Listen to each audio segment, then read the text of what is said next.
Saludos, camaradas. ¿Qué tal estáis? Espero que vaya todo bien, que vaya todo perfectamente. Bueno, como bien sabréis, la guerra de Ucrania está dando mucho que hablar y demasiada gente se aventura a realizar análisis sobre la guerra.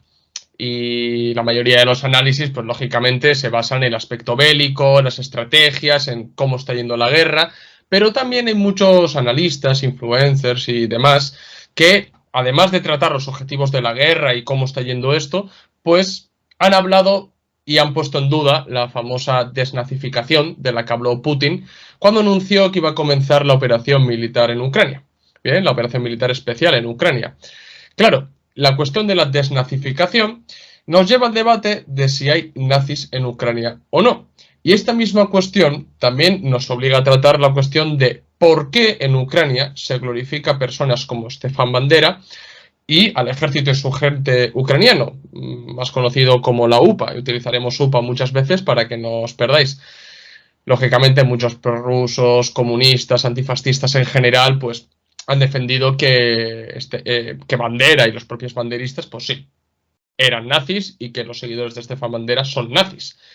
Sin embargo, muchos otanistas, pro-ucranianos, gente que dice ser neutral y demás, ¿no? Pues se defienden diciendo que no, que Bandera y la UPA pues no eran combatientes por la liberación nacional de Ucrania. Y bueno, pues que se aliaron en un momento estratégico con los nazis porque les venía bien, ¿no? Para liberar Ucrania. Pero en esta entrevista vamos a aclarar si realmente los banderistas, el propio Bandera era nazi, por ende, si actualmente se glorifica o no el nazismo en Ucrania. Y eso nos va a llevar también a la conclusión de si hay nazis en Ucrania o no y cuál es su peso, ¿no? Actualmente en el régimen de Kiev. Pues para aclarar esta importantísima cuestión dentro de la guerra de Ucrania, pues hoy tenemos en el canal a Alex Erofev del canal de YouTube Miradas desde Eurasia, que es una persona con grandes conocimientos de historia y de geopolítica, y especialmente en lo que respecta pues todo lo que tiene que ver con el espacio exsoviético y temas relacionados con Rusia. Es divulgador, investigador de todo lo que respecta a estos temas y durante un tiempo ha estado bastante activo en Twitter, donde entre otras cosas, pues bueno, ha hecho hilos relacionados con este tema, con otros temas históricos y además temas bastante poco conocidos y muy curiosos que tienen que ver pues con todo el mundo exsoviético, soviético incluso, ¿no? También, ¿no? Y con la cuestión rusa y demás. Pues bueno, Alex destaca también en Twitter y por colaborar con medios como Descifrando la Guerra, que en este canal lo hemos utilizado muchas veces también como fuente, y ha escrito artículos sobre conflictos que yo también he tratado, como puede ser el espacio soviético, ¿no? Las guerras chechenas, el Octubre Negro, de Moscú del 93 y bueno, y recientemente, como ya os he dicho, se ha abierto un canal, Miradas desde Eurasia, que os recomiendo que le sigáis porque está tratando temas muy interesantes y publica contenido relacionado con la historia reciente y la geopolítica. ¿No, Alex? Y bueno, bueno, te cedo la palabra para que te puedas presentar mejor de lo que yo he podido hacer. Bueno, lo primero, encantado de estar aquí. Para mí es un placer que me hayas invitado a este canal y que me estés haciendo esta entrevista. Yo creo que me has presentado bastante bien, pero por presentarme yo también un poco por mi cuenta. Yo he de decir que yo no provengo del mundo de las letras, yo no tengo oficialmente ninguna formación relacionada ni con la historia, ni con el derecho, ni con las ciencias políticas. Yo en su día estudié ingeniería informática, yo soy programador, pero yo siempre he sido una persona a la que desde niño le ha interesado mucho la historia y todo lo relacionado con la historia, la política, la economía. Pero durante cierto tiempo pues me interesó como le puede interesar a cualquier otra persona. Y hay un momento en el que decido ir un paso más allá en mi afición y comienzo a indagar más, comienzo a devorar libros. A raíz del Euromaidán y de la guerra del Donbass y de la guerra de Siria, sobre todo a partir de la guerra de Siria. Además, en esa época ocurren muchos sucesos interesantes a nivel geopolítico, como puede ser, por ejemplo, la llegada de Donald Trump al poder, ¿no? Y entonces, pues, más o menos empiezo a ser más activo en Internet, me creo mi cuenta de Twitter, comienzo a colaborar con medios como Descifrando la Guerra, que si no lo conocéis os lo recomiendo porque es una de las mejores páginas, si no la mejor, a la hora de hablar de geopolítica y de política internacional. Y bueno, sobre todo cuando comienzo a ser más activo es durante la pandemia, porque los primeros artículos que publico en Destilando la Guerra, por ejemplo, son antes de la pandemia, que son sobre las guerras chechenas, pero con la pandemia, cuando nos confinan, ¿no? Y cuando luego nos dejan salir, pero tampoco podíamos hacer muchas cosas, pues entonces aprovecho ese tiempo para, por un lado, investigar más sobre ciertos temas y por otro lado, compartir esos conocimientos que adquiero investigando. Como podéis observar por mi nombre, yo no soy de Cuenca, yo soy de origen ruso, yo sé ruso y eso también me ayuda bastante, me abre muchas puertas a la hora de acceder a ciertas fuentes a las que quizás otros no puedan acceder por la barrera del idioma. Y por eso os puedo traer información muy interesante, por ejemplo, sobre conflictos que hubo en el espacio exsoviético, información que no hay en inglés y en castellano pues ya ni os cuento. Y recientemente, como ha dicho mi compañero, me he creado un canal de YouTube titulado Miradas desde Eurasia, en el que el contenido que publico en este canal está bastante en la línea de lo que he estado publicando hasta ahora. Principalmente en este canal voy a hablar de temas relacionados con la historia reciente y la geopolítica. Voy a tratar temas que vayan más o menos desde inicios del siglo XX hasta casi la actualidad. Así que si os gusta este vídeo, yo os animo que luego os paséis por mi canal y veáis mis vídeos y os suscribáis. Sí, además merece la pena, ¿no? Porque hay ciertos temas que tratas que son muy importantes, ¿no? Como la revolución de las rosas de Georgia, Abjasia y demás, que recientemente yo también los he tratado y son muy importantes para entender, bueno, la geopolítica actual, ¿no? Porque está ahí, pero es que condicionan lo que se está dando hoy en día, ¿no? Que no sé si en algún momento también te vas a animar a hacer algo sobre Ucrania o no, o no lo sé, pero bueno. Poco a poco, pero no te digo que no. Hoy, bueno, por lo menos hoy sí vamos a tocar ese tema con Bandera y los banderistas. Entonces, Alex, si te parece, empezamos ya de lleno con las preguntas. Sí. Venga, le damos caña. A ver, pues bueno, vamos a empezar desde el principio, ¿vale? Para que la gente, sí, porque la gente habrá visto muchas veces que en Ucrania se llevan retratos de bandera y demás. Seguramente habrá oído hablar del banderismo y de sus seguidores, pero claro, igual no conoce el origen del fascismo ucraniano. Entonces, bueno, Alex, ¿cuándo surge el fascismo ucraniano y qué organización fue el representante del fascismo ucraniano, ¿no? Bueno, yo creo que está bastante bien que hagamos este vídeo, ¿no? Por lo que dices tú, porque todos han oído hablar de Bandera, pero tanto los que defienden la figura de Bandera, tanto los que son pronacionalistas ucranianos, bueno, pro-OTAN, etcétera, etcétera. Pero yo me atrevería a decir incluso que muchos que están en contra de Bandera y que pues son o antifascistas o prorrusos o lo que sean, seguramente la gran mayoría de la gente no conozca la verdadera historia de lo que fue este movimiento, ¿no? De lo que fue el fascismo ucraniano y de lo que fue Bandera. Entonces, para eso estamos hoy, para contarla. ¿Cuándo surge el fascismo ucraniano? Pues el fascismo ucraniano surge cuando surgen todos los fascismos, que es en los años 20 y 30, en el periodo entre guerras, vamos. Y alcanza su punto cumbre, por supuesto, en la Segunda Guerra Mundial. Aquí habría que distinguir el nacionalismo ucraniano de los años 20 y 30, el fascismo ucraniano, y el nacionalismo ucraniano actual, que al final bebe también de este fascismo ucraniano de los años 20 y 30, ¿no? Del nacionalismo ucraniano anterior a los años 20, que era un nacionalismo ucraniano bastante distinto, porque el nacionalismo ucraniano en sus orígenes es un nacionalismo del posromanticismo que surge en el siglo XIX, a mediados finales del siglo XIX, y originalmente era un nacionalismo, digamos, de centro-izquierda, incluso se podría decir de tendencias socializantes. O sea, el nacionalismo ucraniano original surge de la mano de gente como el gran poeta nacional ucraniano Taras Shevchenko o el historiador Kostomarov. Y al principio, el nacionalismo ucraniano defendía una serie de reivindicaciones. Bueno, era un nacionalismo de base campesina, ¿no? Tenía mucho apoyo entre ciertos intelectuales y también entre parte del campesinado, ¿no? Y lo que reivindicaba es ciertas mejores sociales para los campesinos, poder hablar libremente su idioma, reivindicaciones que en el zarismo tardío eran perfectamente legítimas. Pero lo que surge después, lo que surge en los años 20, es otra cosa, no tiene nada que ver. Es una mutación de lo que fue el nacionalismo ucraniano original. Entonces, para hablar del surgimiento del fascismo ucraniano en los años 20, nos tenemos que ir un poco más atrás, nos tenemos que ir a la Revolución Rusa y a la Guerra Civil. Bueno, la Guerra Civil Rusa, como todos sabemos, pues no sé si todos lo sabemos, pero la Guerra Civil Rusa no solo fue una guerra entre blancos y rojos, sino que en la Guerra Civil Rusa hubo decenas de actores distintos. Hubo 1000 movimientos nacionalistas periféricos, también estuvo el Ejército Negro, estuvieron los ejércitos verdes, y la guerra civil en Ucrania casi se podría decir que fue una guerra civil dentro de otra guerra civil, porque Ucrania cambiará de manos muchísimas veces. O sea, un día lo controlaban unos, otro día la controlaban otros. Cuando ocurre la Revolución Rusa, en noviembre de 1917, en Ucrania toman el poder los nacionalistas ucranianos, que en ese momento, como digo, el nacionalismo ucraniano era un nacionalismo de centro-izquierda, no tenía nada que ver con lo que vino después, y se proclama la República Popular Ucraniana. Luego, en enero de 1918, Ucrania es conquistada por los rojos. Luego, tras la firma del Tratado de Brest-Litovsk, es conquistada por los alemanes y los alemanes ponen a un títere, que es Skoropadsky. Luego, cuando acaba la Primera Guerra Mundial, Skoropadsky se queda sin apoyos y la República Popular Ucraniana vuelve a recuperar el poder en noviembre de 1918. Luego los rojos al poco tiempo la vuelven a reconquistar. Luego es conquistada por los blancos.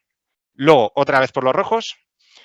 Y en la fase final de lo que es la fase principal de la Guerra Civil Rusa, en 1920, entra en juego otro actor, que son los polacos.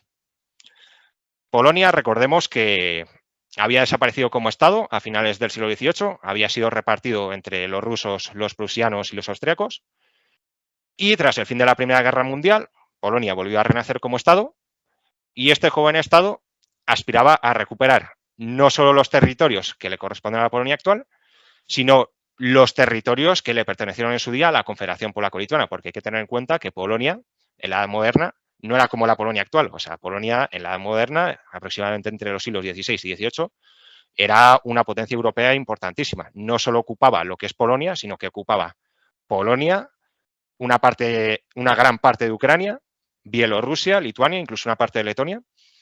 Y entonces, pues, cuando renace este joven Estado polaco, lo que va a aspirar a recuperar todos estos territorios que consideraba que eran suyos.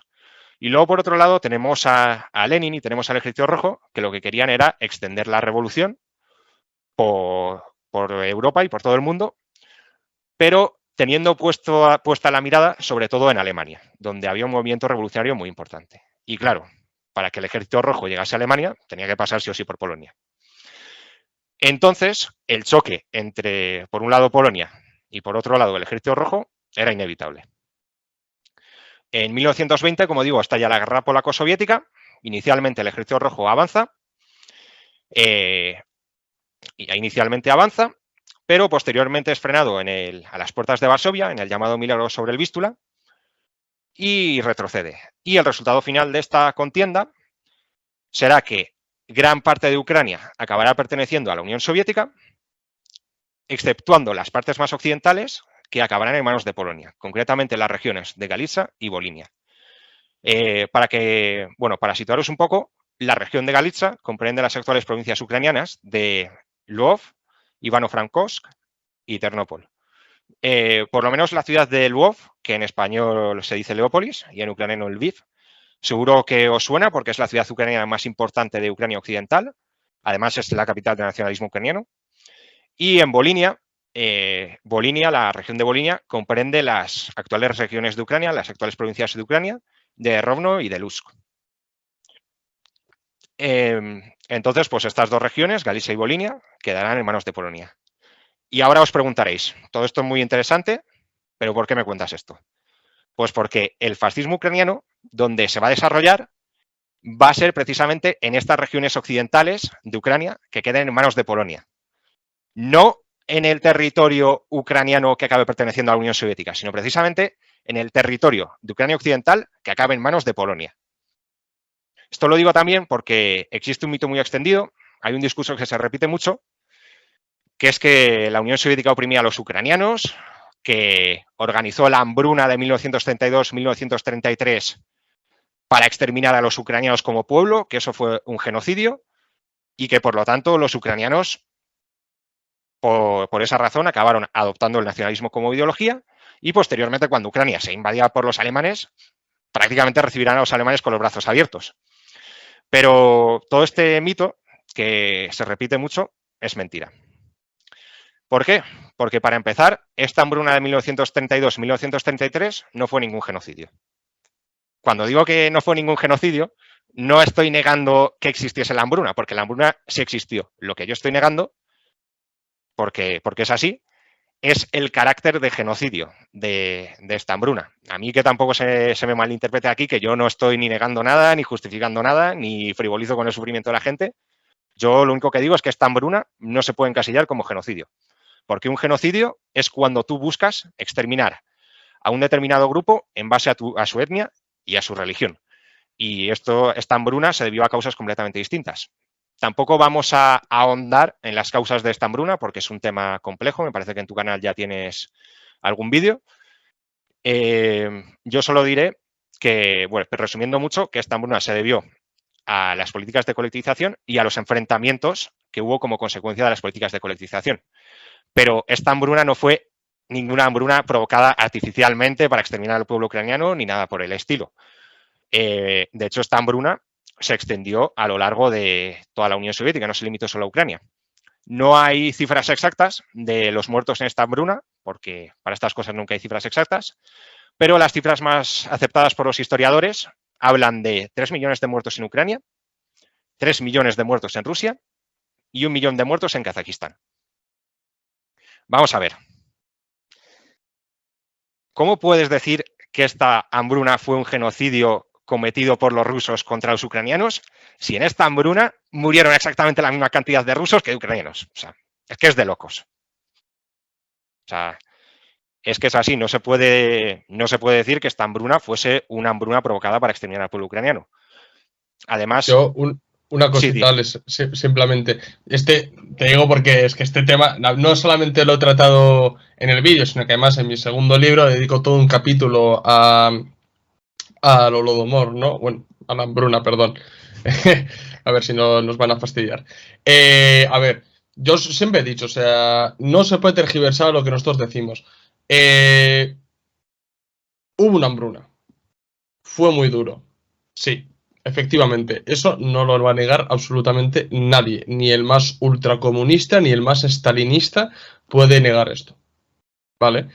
Pero no es un genocidio. O sea, y menos aún se puede hacer lo que han hecho a lo largo de la historia, por ejemplo, dentro de ese nacionalismo no, ucraniano, no tanto al que has mencionado antes, el de los orígenes de finales, bueno, sí, entre guerra, no, durante la guerra, ¿no? Digámoslo así, sí, ¿no? de la guerra No civil. tanto, eso es, no tanto ese nacionalismo, sino que el siguiente nacionalismo que vamos a hablar y el actual, ¿no? Que han erigido prácticamente como un pilar esa hambruna, ¿no? ¿Para qué? Para justificar en parte esa reacción de la que vamos a hablar ahora y tejer ese hilo, ¿no? Ese hilo conductor entre la hambruna y la reacción que se genera entre los ucranianos para con los rusos, ¿no? Una especie de espíritu revanchista y demás. No. No es cierto. O sea, que se hicieron las cosas mal, que en cierta manera se actuaron deficientemente el Estado soviético. Sí, no lo vamos a negar. También hubo factores climatológicos también muy importantes, factores naturales. También hubo resistencia. A ver, también hay que entenderlo en el contexto de lucha de clases.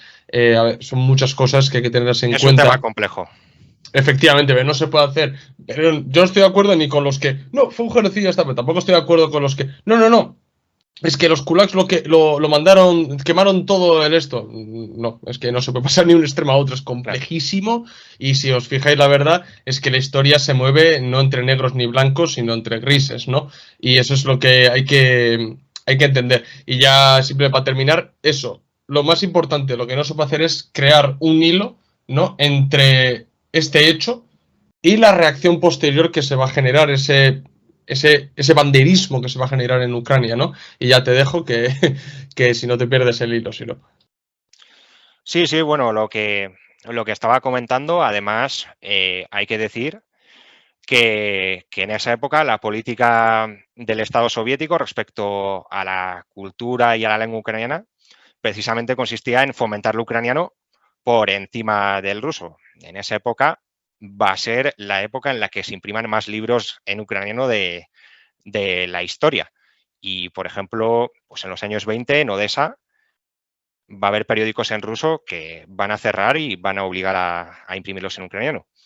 Sí que es verdad que luego con Stalin estas políticas se van a moderar un poco, pero tampoco se van a revertir. Entonces tampoco tiene sentido, no tiene ni pies de cabeza, por un lado, promover esa cultura ucraniana por encima del ruso y al mismo tiempo organizar una prueba artificial para exterminar al pueblo ucraniano. O sea que es algo completamente incoherente. En cuanto a la colaboración, a la colaboración de los ucranianos con los nazis, es cierto que hubo colaboración, pero según este discurso lo que te dice es que absolutamente todos los ucranianos, sin importar la región de Ucrania, recibieron a los alemanes con los brazos abiertos y la colaboración se extendió a lo largo de toda Ucrania. Es cierto que hubo colaboración, pero la colaboración se limitó a estas zonas de la parte occidental de Ucrania que he mencionado antes. En el resto de Ucrania no se va a dar esa colaboración. De hecho, va a ser al revés. En Ucrania, o sea, en el resto de Ucrania, el apoyo al poder soviético va a ser mayoritario. En la UPA van a llegar a luchar 100.000 ucranianos aproximadamente. ¿Sabes cuántos ucranianos llegaron a luchar en el Ejército Rojo?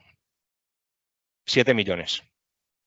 Más luego le tienes que sumar el movimiento partisano comunista, que era muy fuerte en Ucrania, que llevaba una guerra de guerrillas detrás de las líneas enemigas.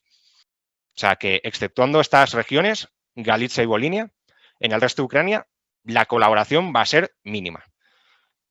Y por aclararlo un poco también, porque seguramente ahora mismo la gente tenga en su cabeza el típico mapa, ¿no?, de las elecciones de Ucrania de 2004 o de las elecciones de Ucrania de 2010, ¿no?, en el que se ve pues una línea que separa una zona proeuropea de Ucrania y una zona prorrusa que sería el sureste, ¿no? Pues bien, en este caso, en la Segunda Guerra Mundial, y bueno, la gente seguramente se crea, ¿no?, que la colaboración con los nazis se llevó a cabo en todas las zonas que hoy en día son proeuropeas y mientras las zonas prorrusas fueron las que apoyaron al poder soviético. Pero no, incluso gran parte de lo que hoy en día son zonas proeuropeas, en ese momento apoyaron al poder soviético y no hubo ninguna colaboración. La colaboración se limitó solo a esas provincias que están en el extremo occidental que durante el periodo de entreguerras pertenecieron a Polonia. Pero incluso en las regiones centrales que hoy en día son europeas no hubo ninguna colaboración. O hubo, pero hubo una colaboración mínima. En Kiev, Vinnytsia, Cherkasy, Zhytomyr, provincias que son centrales, no hubo la colaboración que hubo en Leópolis, por ejemplo. Y luego lo que comentábamos antes, es imposible que la hambruna de 1932-1933 pudiese influir en el desarrollo del fascismo ucraniano, porque el fascismo ucraniano se va a desarrollar en las zonas de Ucrania Occidental que pertenezcan a Polonia, y en esas zonas de Ucrania Occidental no se vieron afectadas por el Holodomor, sencillamente porque el Holodomor ocurrió en el territorio soviético y esas zonas pertenecían a Polonia, entonces no se vieron afectadas por el Holodomor.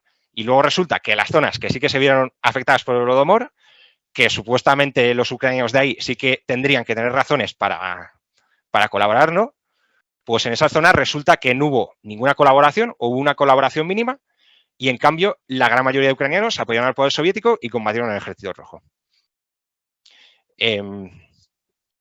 Vale, y luego el otro gran motivo por el que seguramente os sorprenda que el fascismo ucraniano surja en las provincias occidentales de Ucrania que estuvieron en manos de Polonia durante el periodo de entreguerras, es porque la historiografía oficial te ha contado todo lo malo de la Unión Soviética, te ha contado que durante los años 20 y 30 en la Unión Soviética hubo hambrunas, hubo represión, hubo gulags, que Stalin intentó crear un ejército de monos, pero de la Polonia entre guerras, la historiografía oficial no te ha contado absolutamente nada. Entonces, nadie sabe qué fue lo que pasó en esa Polonia entre guerras en los años 20 y 30.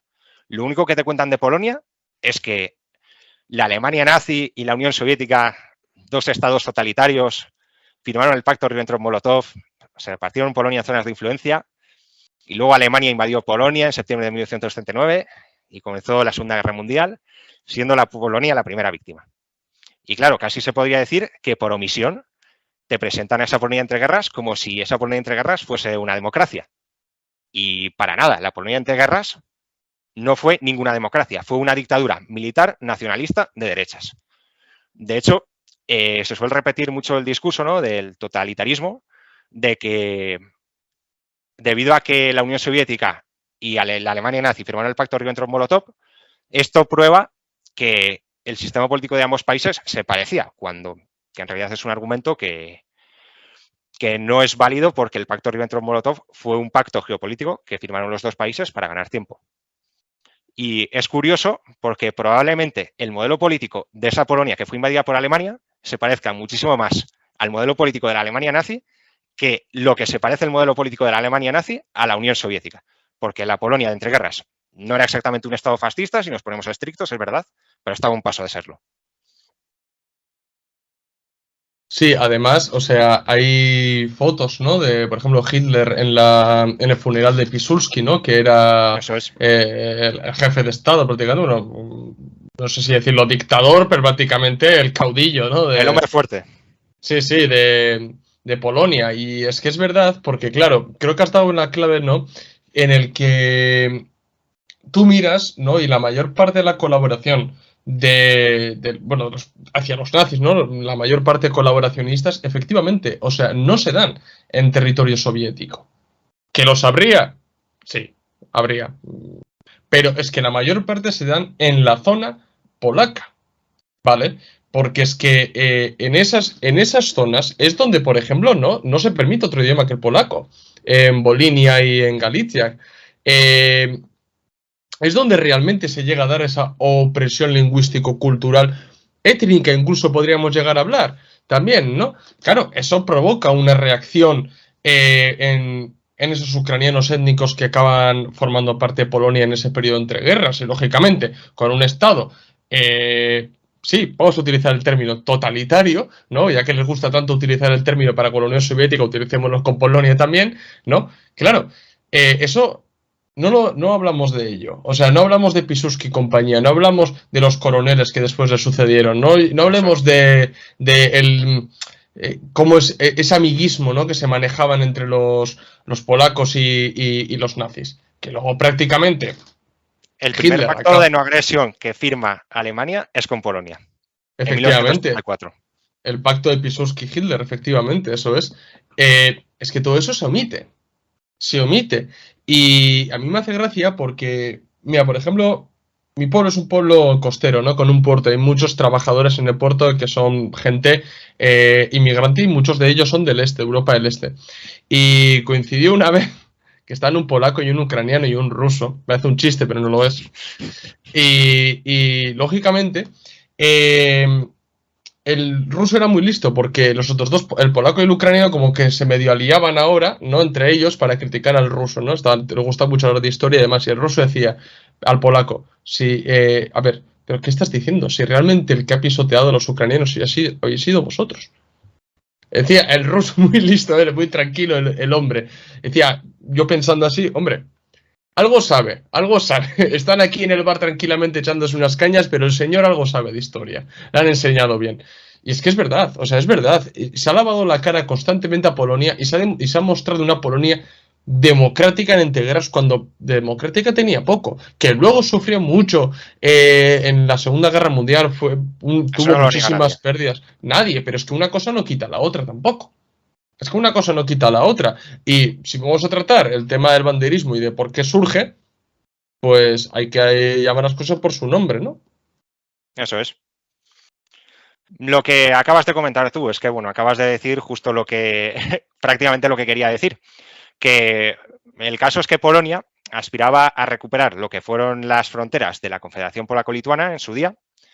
Pero, ¿qué pasa? Que la Confederación Polaco-Lituana en su día era un estado donde mandaba la nobleza polaca, pero no era un estado nacional polaco. Entonces a la nobleza polaca le daba absolutamente igual el idioma que hablasen en una aldea perdida de Bielorrusia, por ejemplo, mientras esos bielorrusos fuesen leales súbditos de la corona. Pero el problema que va a haber en el periodo de entreguerras es que Polonia va a querer, por un lado, recuperar las fronteras de la Confederación Polaco-Lituana, pero al mismo tiempo va a querer implantar un Estado nacional polaco. Es decir, que va a querer que todos se sientan polacos, hablen en polaco y piensen como polacos. Y lo que has comentado tú, por ejemplo, en la educación, se va a prohibir la educación en lenguas minoritarias, se va a imponer el polaco como única lengua en la educación, todos los periódicos que no estén en polaco se van a cerrar. Por ejemplo, bueno, y esto va a afectar a todas las minorías, porque en Polonia no solo vivía la minoría ucraniana, también estaba la minoría bielorrusa, también estaba la minoría lituana, incluso si me apuras, la alemana y la judía.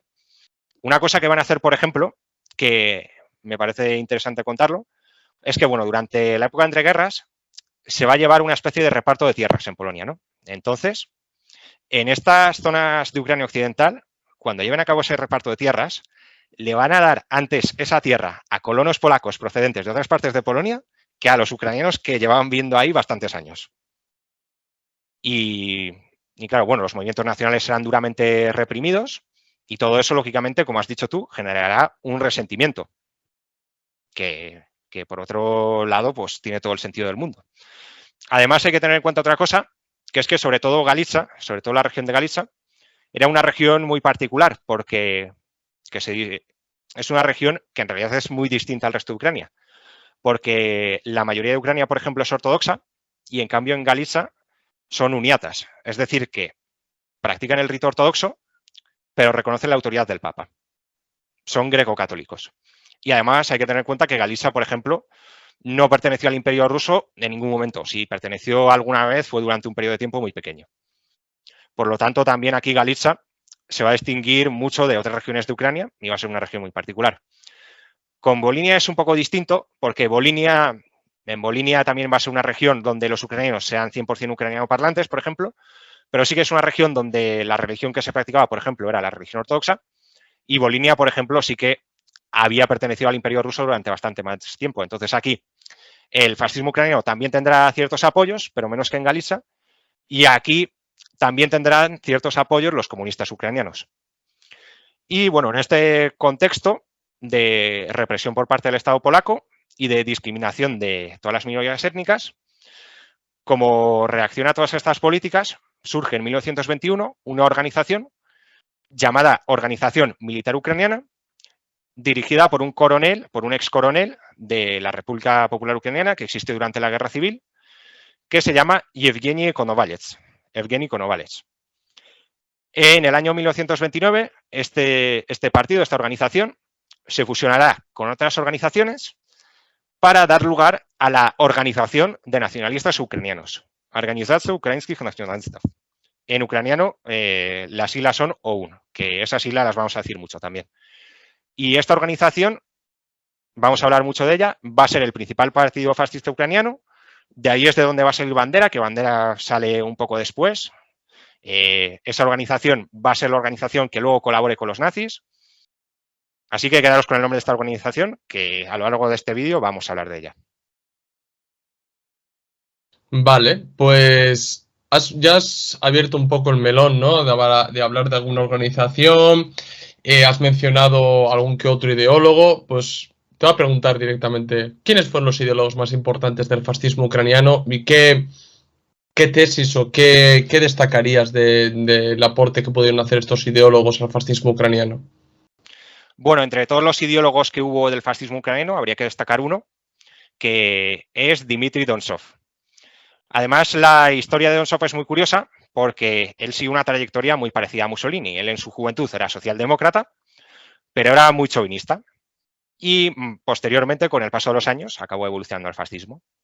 Entonces, este señor, Dmitry Donsov, publicará un libro en 1926 que se titula Nacionalismo, donde enumera los principios del nacionalismo, del fascismo ucraniano, que no son otros que los del fascismo ucraniano, o sea, los del fascismo italiano y del resto de fascismos, pero adaptados al contexto ucraniano.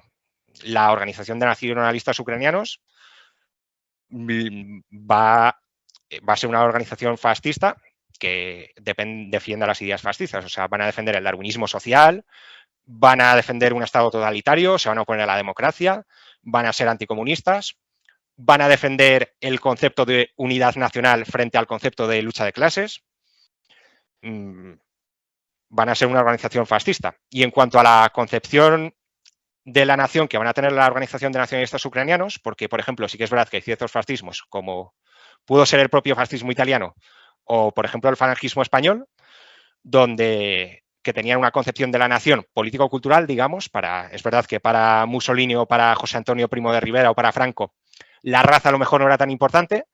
En este caso, la concepción de la nación que van a tener los fascistas ucranianos va a ser una concepción racial y biológica como la que tenía el nacionalsocialismo alemán.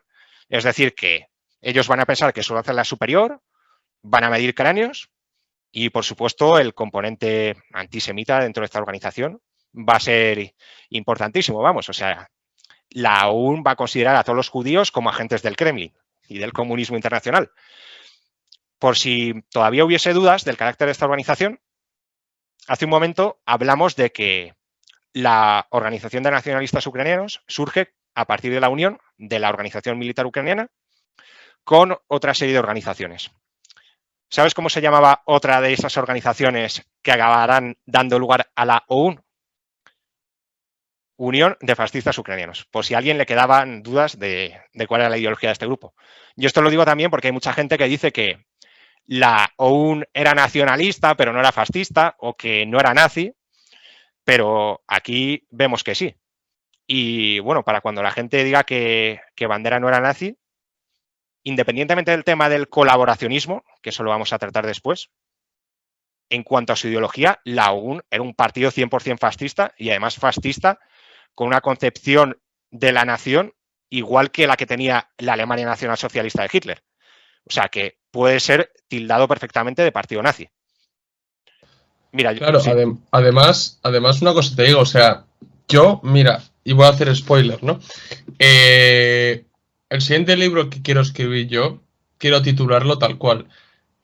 Fascismo, fase superior del nacionalismo. O sea, obligatoriamente,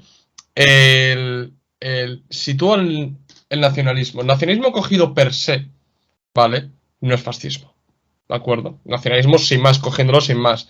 Incluso puede haber un nacionalismo de izquierdas, un nacionalismo revolucionario, veas por ejemplo, en colonias o países neocoloniales y demás que adquieren otro tipo de caracteres el nacionalismo, ¿no? Pero un nacionalismo exacerbado, llevándolo al extremo y sobre todo metiendo el componente étnico, aunque no tiene por qué ser, porque ya bien has hablado, por ejemplo, del falangismo o del fascismo musoliniano, ¿no? Que no tiene ese carácter étnico, pero si tú ese nacionalismo tú lo llevas a su fase superior, a su punto álgido, acaba obligatoriamente se ve derivando en fascismo. Siempre. Y efectivamente, tú no puedes llegar a medir, por ejemplo, si uno es fascista o es nazi en cuanto a cuánto ha colaborado con los verdaderos fascistas. Es que no es que eso es una falacia. Realmente hay que ir a la ideología de esta persona.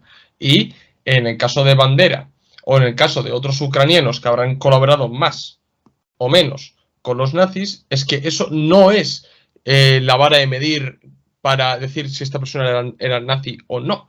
No, no. Ir a los escritos, ir a lo que decían, efectivamente, que medían cráneos, que si primeramente la este ucraniana y quitamos a los polacos de en medio, como hicieron en distintas masacres que cometieron, además unas burradas auténticas. Ahí es donde hay que ir realmente y no a si colaboraron o no, porque ciertas personas pueden llegar a colaborar por fines estratégicos. En la India hubo batallones, o sea, literalmente colaboran con los nazis, encima choca mogollón, ¿no? O sea, O en los el mundo indios. árabe, por ejemplo, también. Y no son arios esas personas, o sea, blancos, rubios, de ojos azules no son. Ahí les veías con la esvástica aquí, pero porque ahí entran temas geopolíticos. Ya está. Pero claro, una cosa es la estrategia y táctica que puede llevar a cabo X organización para conseguir Y objetivo, ¿vale? Y otra cosa es realmente la ideología que profesan. Entonces, no, eso sería claro porque me parece sumamente importante porque mucha gente se agarra a esto no, es que colaboracionismo tal fue para la liberación nacional de Ucrania y lo que queráis, pero ir a la ideología de estas organizaciones y os llevaréis una sorpresa. Eso es, o sea, además a mí me hace un montón de gracia la gente que trata de presentarte pues a Stepan Bandera y a esta gente como luchadores por la libertad y la democracia frente al totalitarismo, cuando Stepan Bandera y toda esta gente eran los primeros en renegar de la democracia. O sea, si Stepan Bandera levantase la cabeza, probablemente sería el primero en indignarse y en llevarse las manos a la cabeza por toda esta gente, porque Stepan Bandera consideraba que la democracia era un sistema putrefacto, era un sistema corrupto y era un sistema decadente. O sea, Stepan Bandera no era un luchador contra el totalitarismo y a favor de la democracia, sino que al contrario, él luchaba contra la democracia porque en su hipotética Ucrania independiente quería implantar un modelo totalitario. Y bueno, y de la gente esta que sale con retratos de Stepan Bandera y con la bandera gay, que no sé si has visto alguno, pero vamos, que hay gente que tiene un cacao mental, ya te digo, ya de esos mejor ni hablamos, pero bueno. Eso es real. Eso es real. Hay fotos de gente en Ucrania con la bandera LGTBI y con retratos de Stepan Bandera. Bueno, pero ahí entra, a ver, yo ya sé por dónde va eso, a fin y al cabo, como en Rusia y demás, y Putin se ha destacado muchísimas veces, ¿no? De estar en contra de eso, entonces ya se empieza a mezclar todo lo que es antirruso, anti-Putin y demás, pues bueno, lo sacamos, ¿no? Yo es la conclusión que saco así Sí, sí, de no, pero que la primeras, ¿eh? situación de las personas homosexuales en Ucrania es exactamente igual que la de Rusia. O Ya, sea, ya, todos los ya, ya, países ya. de Europa del Este son igual de conservadores. Pero Y me además refiero ya a te digo que que se quieren occidentalizar, ¿no? Eso, en fin y al cabo, también una especie de guiño, ¿no? Una especie de guiño, ¿no? En ese sentido, a Europa, la Unión Europea, Estados Unidos, todo este progrerío que existe, ¿no? Yo lo veo así, no sé, puedo puesto otra opinión. Yo lo veo un poco de esa manera. Es la única explicación sí, sí, lógica sí, que te no, puedo no, no, llegar a sí, dar. está bastante bien explicado, pero ya te digo que independientemente de que tenga sentido por lo que dices, es que hay que tener un cacao muy grande para poner un retrato de Stepan Bandera al lado de una bandera gay, ¿sabes? Y, y eso, o sea, es que incluso después de 1945, cuando la Organización de Nacionalistas Ucranianos se intente cambiar de chaqueta y se intente vender como demócratas, Stepan Bandera va a decir que nada de eso, que la democracia es una basura y que él quería seguir apostando por un modelo de Estado totalitario. O sea que en cuanto a la ideología de este grupo, yo creo que lo hemos dejado todo bastante claro. Vale, pues bien. Hemos hablado un poco así por encima de los ideólogos, del origen, de algunas organizaciones que representan el fascismo ucraniano y también hemos hablado muy brevemente de algunas de las características del fascismo ucraniano, que como hemos visto no era más étnico, de acuerdo, más cercano al nacionalsocialismo que tanto al fascismo original, por ejemplo, mussoliniano o al falangismo aquí en España, ¿no? Que más bien beben de una nación política, ¿no? Porque claro, aquí también es que es curioso, ¿no? Porque claro, si en España le daría una connotación étnica, claro, ¿dónde quedaría, por ejemplo, los vascos? ¿No? Ahí no quiero abrir ese debate, pero tenerlo un poco en mente porque entrarían en contradicción estos falangistas, ¿entiendes? Entonces, claro, si no existiría tal problema, serían fascistas, sí, fascistas étnicos, nacionalistas étnicos, los falangistas. ¡Ah! No lo sé yo. Pero bueno, a lo que voy. La pregunta, ¿cuáles eran y son las características del fascismo ucraniano? Bueno, yo creo que más o menos las hemos definido, ¿no? O sea, las características del fascismo ucraniano son lo que hemos dicho antes. Ellos defendían pues las ideas antes de darwinismo social, unidad nacional frente a lucha de clases, tenían un componente antirruso muy importante, sobre todo odiaban a los polacos más que a los rusos en ese momento, que es curioso porque ahora es al revés, ahora odian mucho más a los rusos que a los polacos, pero en ese momento era al revés. Y bueno, pues lo que hemos comentado antes de una concepción de la nación racial y biológica, un antisemitismo muy importante porque posteriormente en la Segunda Guerra Mundial los banderistas van a participar en un montón de masacres de judíos, van a ser cómplices del Holocausto. Y bueno, ya digo que yo creo que las características del fascismo ucraniano más o menos las hemos definido hace un momento, o sea que poco más se puede añadir. Vale. Y a ver, ya hemos hablado mucho de Bandera, pero no hemos indagado en él. Entonces, a ver, ¿por qué no aparece, se crea la organización y aparece Stepan Bandera? O sea, aparece más tarde, ¿no? Entonces, a ver, ¿cuándo coge las riendas de la Organización de Nacionalistas Ucranianos, la UN? O UN, Sí, o eso es. vale, pues mira, en los años 20 Polonia todavía va a tratar de mantener un poco las formas, ¿no? Todavía la represión hacia las minorías no va a ser tan grande, va a haber todavía cierta democracia, no va a ser una democracia al nivel que había, pues, por ejemplo, en Francia o en los países occidentales, pero bueno, tampoco va a ser una dictadura. En los años 20 todavía no. Pero en los años 30 Polonia va a evolucionar poco a poco hacia un régimen autoritario, hacia una dictadura. De hecho, la época de los años 30 en Polonia se conoce como la sanacja, se conoce como la sanación. Y en ese momento, pues, ya la represión hacia las minorías étnicas va a alcanzar otro nivel. Va a haber una política que se lleve en Polonia, que va a ser la pacificación, ellos lo van a llamar así, que básicamente pues, van a ir a Ucrania Occidental, van a quemar libros en ucraniano, van a pegar palizas a los ucranianos que no eran fieles al gobierno polaco, digamos, y claro, toda acción conlleva una reacción. Y en ese momento en la UN había entrado una nueva generación de nacionalistas, de fascistas, más jóvenes, mucho más violentos, mucho más fanatizados. Y en este contexto de represión, en el que tampoco podían hacer nada por la vía legal, van a apostar por la acción directa y por el terrorismo. Y van a asesinar a muchos funcionarios y a muchas figuras políticas importantes de la Polonia de entonces. Los van a asesinar, es decir, van a realizar actos terroristas contra ellos. Entre todos estos actos terroristas destaca uno, que es el asesinato en 1934 del ministro del Interior, Bronisław Petarski, que era nada más ni menos que el ministro del Interior de Polonia, o sea que va a ser un asesinato que va a tener una repercusión enorme. Y el organizador de este atentado no va a ser otro que un joven llamado Stepan Bandera.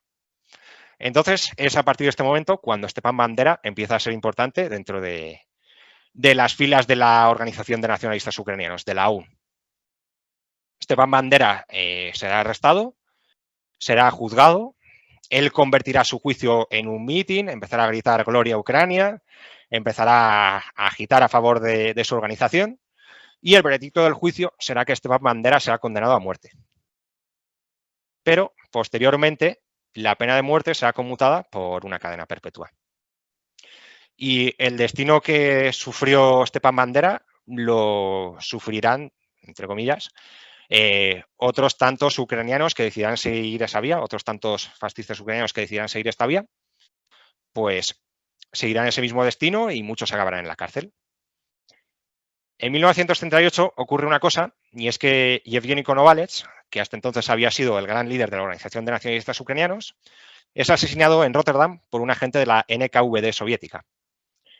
Entonces, la Organización de Nacionalistas Ucranianos se queda sin líder y el nuevo líder pasa a ser un hombre llamado Andrei Melnik, que era un hombre en ese momento ya de cierta edad. Él había sido muy cercano a Konovalets y en realidad el motivo por el cual ese hombre accedió a la dirección, al liderazgo de la Organización de Nacionalistas Ucranianos fue por esa razón, fue porque él fue escalando posiciones dentro del partido y porque él tenía cierta edad, más por los méritos que tenía, digamos, en cuanto a la lucha contra el Estado polaco. Entonces, eso a esta generación, y aparte Melnik, pues no va a tener la autoridad que tenía Konovalets, que al final era el padre de la Organización de Nacionalistas Ucranianos. Entonces, pues toda esta generación de jóvenes nacionalistas ucranianos, de jóvenes fascistas ucranianos, no se va a ver representada por Melnik, no le van a ver con buenos ojos y la tensión irá creciendo. Aparte, Melnik va a ser contrario a esta vía de llevar actos terroristas contra el Estado polaco porque él era más pragmático. Él sabía que tarde o temprano iba a estallar una guerra en Europa y él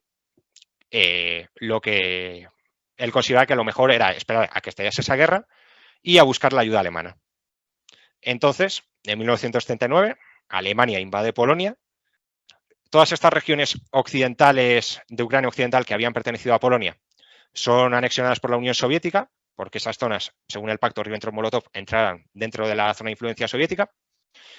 Y entonces todos estos fascistas que habían sido encarcelados, como Bandera, salen de la cárcel. Son libres. Y entonces, en 1940, con Bandera en libertad, toda esa tensión que había ido creciendo entre la generación de fascistas más jóvenes y fascistas más mayores alcanzará su punto cumbre. Y entonces se producirá un cisma dentro de la Organización de Nacionalistas Ucranianos en 1940. Y por un lado estará la OUN-M, que será la Organización de Nacionalistas Ucranianos de Melnik, y luego por otro lado la OUN-B, que será la OUN de Bandera. Y aunque la OUN-B fuese una escisión, digamos, de la OUN original, realmente la OUN-B va a ser la OUN importante, digamos, va a ser el partido fascista principal en Ucrania. Entonces, pues, más o menos es así como asciende la figura de Bandera, ¿no? Y cómo se convierte en el gran líder de los fascistas ucranianos. Y bueno, me imagino también que conocerás, ¿no?, del famoso argumento de muchos pro-ucranianos, ¿no? Y lo he leído mucho en Twitter, por cierto, de que, por ejemplo, el propio Bandera y muchos seguidores suyos, ¿no?, pues que sufrieron represión por parte de nazis, que el propio Bandera fue encerrado en Sachsenhausen, no sé si lo pronuncio bien, bueno, en un campo de concentración. Y claro, según esto, ¿no?, pues claro, es que sufrieron represión, pero ¿cómo van a colaborar con los nazis o cómo iban a ser nazis, ¿no? Bueno, ¿tú qué tienes que decir a esto? Vale, bueno, pues esto de que Bandera fue encerrado en un campo de concentración es verdad, pero todo es un poco más complejo que lo que te cuentan. Mira, Alemania invade la Unión Soviética el 22 de junio de 1941. El 30 de junio creo que es, más o menos, no sé si es el 30 de junio, pero más o menos por ahí, al poco tiempo, porque Leópolis es tomada en los primeros días, era una ciudad que se encontraba en la frontera. El 30 de junio, Yaroslav Stetsko, que era otro de los hombres de bandera, emite el acta de proclamación del Estado ucraniano independiente. Si te parece, la voy a leer, porque la tengo aquí guardada, y no es un documento que son 3 puntos, o sea, es un documento de una página. Si te parece, lo leo, porque yo creo que leyendo esta declaración, este acta, vamos a entender muchísimas cosas. Acto de proclamación del Estado ucraniano. Por voluntad del pueblo ucraniano, la Organización de Nacionalistas Ucranianos, bajo el liderazgo de Stefan Bandera, proclama la formación del Estado ucraniano por el que han caído tantas generaciones enteras de los mejores hijos de Ucrania. La Organización de Nacionalistas Ucranianos, que bajo el liderazgo de su fundador y líder, Yevgeny Konovalets, ha librado una sangrienta batalla por la libertad durante los últimos 10 años y contra la Unión Soviética que quiere esclavizarnos, esta organización pide a todos los ucranianos que no depongan las armas antes de que todas las tierras ucranianas se unan para formar un gobierno ucraniano soberano. El gobierno soberano de Ucrania garantiza al pueblo ucraniano el desarrollo de todas sus energías y necesidades.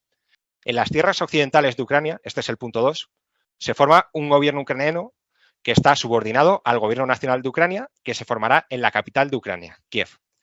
Y ahora llegamos al punto 3, que es el punto más interesante realmente de este acta, que es: el Estado ucraniano recién formado trabajará en estrecha colaboración con el nacionalismo de la Gran Alemania, bajo el liderazgo de su líder Adolf Hitler, que quiere crear un nuevo orden en Europa y el mundo y ayudar a los ucranianos a unirse y a liberarse de la Unión Soviética y de su ocupación. El Ejército Revolucionario Popular Ucraniano, que se formó en tierras ucranianas, quiere seguir luchando con el ejército aliado alemán contra la ocupación de Moscú por un Estado soberano y unido y un nuevo orden en todo el mundo. Bueno, luego empieza a decir gloria a Ucrania, etcétera, etcétera. Eso ya no nos interesa. Bueno, yo creo que, habiendo leído el punto 3, es que en el punto 3 directamente deja clara en lo que es el propio documento de proclamación de independencia de Ucrania, que están dispuestos a colaborar con los alemanes. Realmente lo que querían, el modelo que tenían los fascistas ucranianos en Ucrania era el de construir un Estado títere similar al que se había establecido en Yugoslavia, que era la Croacia Ustacha. Que hay que recordar que Hitler también invadió Yugoslavia un poco antes que la Unión Soviética, me parece que fue en mayo de 1941, y ahí Hitler sí que, en ese caso sí que le pareció bien, sí que promovió un Estado independiente croata, apoyándose en los fascistas locales, que eran los ustachas croatas. Pero, claro, entre Ucrania y Croacia, o entre Ucrania y Yugoslavia, había una pequeña diferencia. Y es que Ucrania quedaba en medio del Lebensraum, en medio del espacio vital. Recordemos que los nazis que defendían la teoría del espacio vital, es decir, que Hitler lo que decía, de hecho lo deja clarísimo en el Mein Kampf, es que Alemania debería renunciar a crear colonias en África y a crear colonias en el exterior, como tenían el Reino Unido y Francia, y debe proyectarse hacia Europa del Este, y ahí es donde debe establecer sus colonias. De hecho, en el Mein Kampf, él pone como ejemplo de la expansión hacia el este la expansión que tuvo Estados Unidos hacia el oeste. Y dice que hay que hacer con los eslavos lo que Estados Unidos hizo con los indios. Que esto quizás la gente no lo sepa tanto, porque todo el mundo sabe que para los nazis los judíos eran lo peor de lo peor, o sea, eran la raza más inferior de todas. Pero después de los judíos, la peor raza eran los eslavos. El componente antieslavo de los alemanes era importantísimo también. Y daba igual qué nación eslava fuese, da igual que fuesen rusos, que fuesen polacos, que fuesen ucranianos, que fuesen bielorrusos. Hitler consideraba a todos los eslavos como una raza inferior. Entonces, en el caso de Ucrania, Hitler no estaba dispuesto a reconocer una Ucrania independiente ni aunque fuese como un estado títere. Entonces, cuando Yaroslav Stetsko emite esta declaración, que ya mencionaremos a Yaroslav Stetsko después, porque también juega un papel en otro acto del que vamos a hablar después. Los alemanes van a arrestar, efectivamente van a arrestar a Bandera y van a arrestar a Stetsko y van a arrestar a otros líderes de la OUN y les van a decir que suspendan la declaración, que retiren la declaración de independencia de Ucrania. Y Stepan Bandera va a decir que no, que nada de eso. sea, es decir, que esa parte que te cuentan sí que es verdad. Ahora bien, ¿cuál va a ser la respuesta real de la Organización de Nacionalistas Ucranianos ante este arresto por parte de Bandera y ante esta negación de Hitler por reconocer una Ucrania independiente? Ninguna. No va a haber ninguna reacción, no va a haber ningún alzamiento militar contra los alemanes. De hecho, Stepan Bandera lo que va a decir, la orden que va a dar a la OUN va a ser que estén calladitos, que obedezcan, que no es el momento de hacer nada, que no hay otra alternativa y que no queda más remedio de colaborar. A pesar de que él no esté de acuerdo con esa decisión y que él incluso se puede decir que se mantenga en sus 13 en esa decisión, él va a dar la orden de no ponerse a los alemanes y de seguir colaborando con ellos. Entonces, Stepan, como digo, estos líderes de la Organización de Nacionalistas Ucranianos van a ser arrestados, pero es que no se puede hablar de un enfrentamiento entre los nacionalistas ucranianos y los alemanes, porque el enfrentamiento va a ser unidireccional. Va a ser de los alemanes con la Organización de Nacionalistas Ucranianos, pero no de la Organización de Nacionalistas Ucranianos con los alemanes. Entonces, claro, o sea, puede haber ahí, digámoslo así, una contradicción entre ellos, pero no son enemigos. No es una contradicción antagónica, no es una contradicción que amenace la existencia de uno del otro. O sea, prácticamente hay como una especie de convergencia táctica, digámoslo así, ¿no? O sea, Sí. Y además No, pero... que Bandera, o sea, cuando fue internado, según tengo entendido, esto ya me lo vas a decir Ahora tú. vamos con eso. Ah, vale, pues te lo dejo a ti todo. Vale. Pues lo que estaba comentando, entonces Bandera y otros líderes de la Organización de Nacionalistas Ucranianos serán arrestados, serán sometidos a arresto domiciliario. ¿Y qué pasará después? Recordemos que estaba la Organización de Nacionalistas Ucranianos de Bandera, pero luego estaba la de Melnik también, que se llevarán a muerte. O sea, la tensión entre ambos irá creciendo y va a haber un momento, en 1942, donde estos dos grupos se van a liar literalmente a tiros. Se van a matar entre ellos. Y claro, sí que es verdad que Melnik, ambos, tanto Melnik como Bandera, querían colaborar con Hitler, pero Melnik no ponía ninguna condiciones, mientras Bandera, aunque quería colaborar con él, sí que es verdad que quería cierta autonomía, ¿no? Entonces, en este enfrentamiento que va a haber entre la OUN-M y la OUN-B, los nazis, los alemanes, se van a posicionar con Melnik. Y es en este momento, no está muy claro, porque la verdad es que no está muy clara la fecha, pero aproximadamente entre 1942, entre inicios de 1942 e inicios de 1943, es por esta razón por la que a Stepan Bandera le enviarán al campo de concentración de Sachsenhausen. Es decir, que lo que es el arresto inicial de Bandera sí que se debe a que Bandera proclamó una Ucrania independiente, pero el traslado de Bandera desde su arresto domiciliario al campo de concentración de Sachsenhausen se debe a una razón completamente distinta. Se debe al enfrentamiento que hubo con la otra sección de la Organización de Nacionalistas Ucranianos. O sea, no tiene nada que ver. El motivo por el que le meten en un campo de concentración es distinto. Y luego, como decimos, lo de que le metieron en un campo de concentración es verdad. Ahora bien, cuando le metieron en el campo de concentración de Sachsenhausen, él fue a parar a Zellenbau, que era, por decirlo de una manera, la sección VIP de ese campo de concentración. Bandera no va a sufrir los horrores que van a sufrir otros presos en ese campo de concentración. Él va a tener una celda para él solo. La mayoría de historiadores coinciden en que Bandera durante esa época vivió bastante bien. Y además, siendo un político de segundo nivel, porque es verdad que Bandera tampoco era un líder insignificante, ¿no? Su organización tenía cierta importancia, pero tampoco era un jefe de gobierno, tampoco era un presidente. A pesar de ser un líder político de segundo nivel, compartirá sección, con jefes de Estado y con jefes de gobierno. En la misma sección en la que estará Stepan Bandera estará, por ejemplo, Léon Blum, que no sé si a la gente le suena Léon Blum. Léon Blum fue el líder del Frente Popular francés que gobernó Francia durante cierto tiempo, paralelamente a cuando gobernó el Frente Popular español, durante los inicios de la Guerra Civil Española. Va a estar en la misma sección con Kurt Sunding, que seguramente a la gente sí que le suene menos. Bueno, en Austria hubo un dictador que se llamaba Dollfuss, que aunque era fascista austriaco, era enemigo de los alemanes por una cuestión de nacionalismo. Entonces los nazis austriacos le asesinarán y Kurt Sunding pues será el sucesor de Dollfuss y le encarcelarán después cuando ocurra la anexión de Austria. Y por citar otro personaje más con el que compartirá sección Bandera compartirá sección con otro personaje que se llama Ori Asima. No sé si te suena este personaje. Pues ¿sabes quién fue Ori Asima? Oria Sima fue el número 2 de la Guardia de Hierro de Rumanía. Después de Codreanu, que fue el fundador, él fue el número 2. Y él también acabó en Sachsenhausen. Pero yo no he visto a nadie de argumentar que la Guardia de Hierro no era fascista porque Oria Sima estuviese en Sachsenhausen. No he visto a nadie utilizar ese argumento para decir que la Guardia de Hierro era fascista o para defender a la Guardia de Hierro. Entonces no entiendo por qué ese argumento sí que se utiliza para defender a la organización de nacionalistas ucranianos y para blanquear a Bandera y para blanquear a estos nazis ucranianos.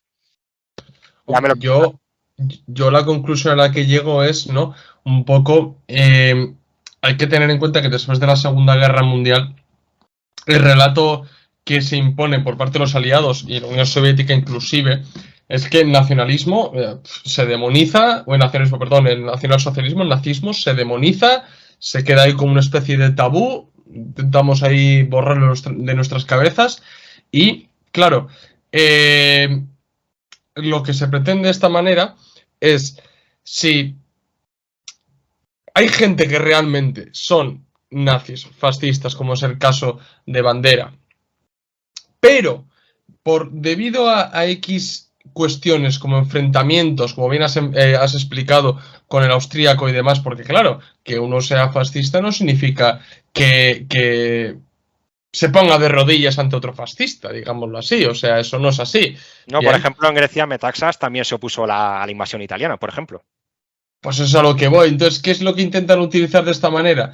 Que claro, como Ucrania también sufrió bastante con los nazis, y Rumanía igual también, pero se queda ahí como escondido detrás, no es tan llamativo, porque si hablamos de Segunda Guerra Mundial, hablamos de nazismo, normalmente nos suele venir a la cabeza Polonia, URSS, y dentro de la URSS, por ejemplo, pues Ucrania. Normalmente, no sé, igual a vosotros no, pero a mí sí, y normalmente la historiografía occidental también es Polonia, Ucrania, son los dos que ponen casualmente, dos de los países más rusófobos que pueden existir en Europa, y donde ha habido, bueno, en el caso de Ucrania, fascismo, y en Polonia, bueno, no sé si decirte fascismo, pero un nacionalismo bastante asqueroso, sí.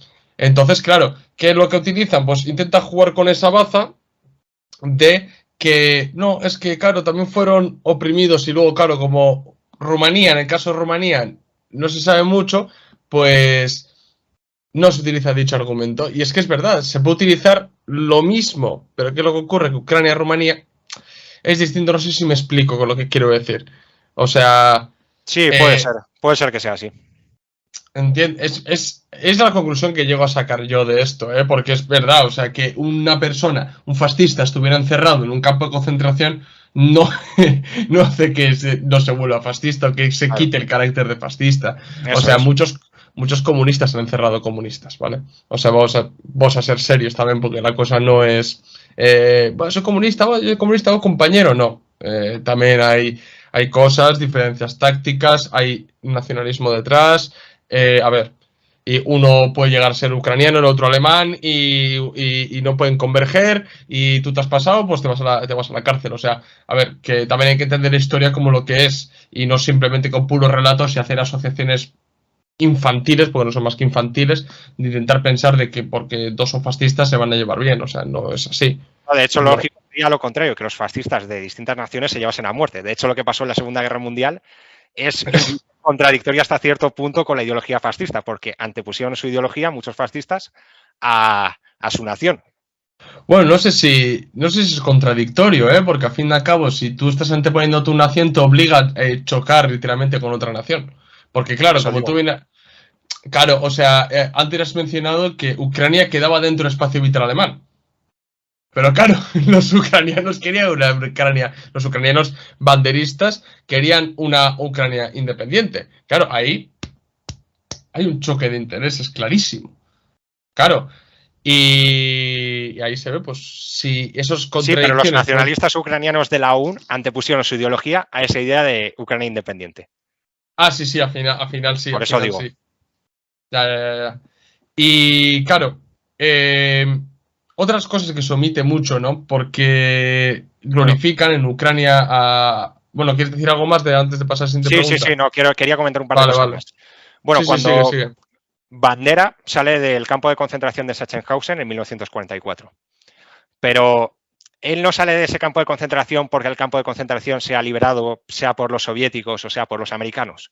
Él sale de ese campo de concentración porque son los propios alemanes los que le liberan con la promesa de luchar contra la Unión Soviética. O sea, para que nos entendamos. Y luego me gustaría también desmentir otro mito que también se dice mucho en discusiones, ¿no? Que es que los hermanos de Stepan Bandera, que también eran militantes de la OUN, murieron en Auschwitz, que es otro mito que no sé si lo has escuchado alguna vez. Sí, lo he leído en algún hilo por ahí que he visto estos últimos días con lo de Bandera y así, pero sí, cuéntalo, que a la gente le va a interesar.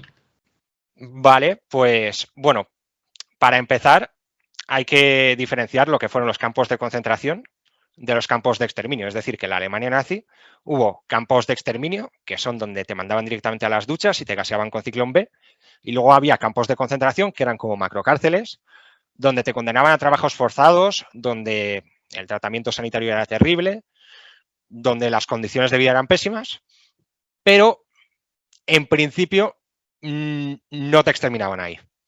Entonces, Auschwitz era un campo que tenía dos secciones. Tenía la sección Auschwitz I, que era la de concentración, y la sección Auschwitz II, que era la de exterminio. Los hermanos de Stepan Bandera efectivamente van a ser arrestados en esa redada que habrá en el verano de 1941 y efectivamente serán enviados a Auschwitz, pero a la sección Auschwitz I, no a la sección Auschwitz II, es decir, a la sección de concentración, no a la sección de exterminio. Y en Auschwitz, efectivamente, los hermanos de Stepan Bandera morirán asesinados. Pero no por los guardias alemanes de ese campo de concentración, no. Morirán asesinados por otros presos polacos de Auschwitz como venganza por lo que estuvo haciendo Stepan Bandera contra los polacos en los años 30. O sea, para que veas el grado de manipulación que hay, ¿no? Que te intentan presentar como poco menos que los hermanos de Stepan Bandera fueron gaseados. Y no tiene nada que ver lo que pasó en realidad.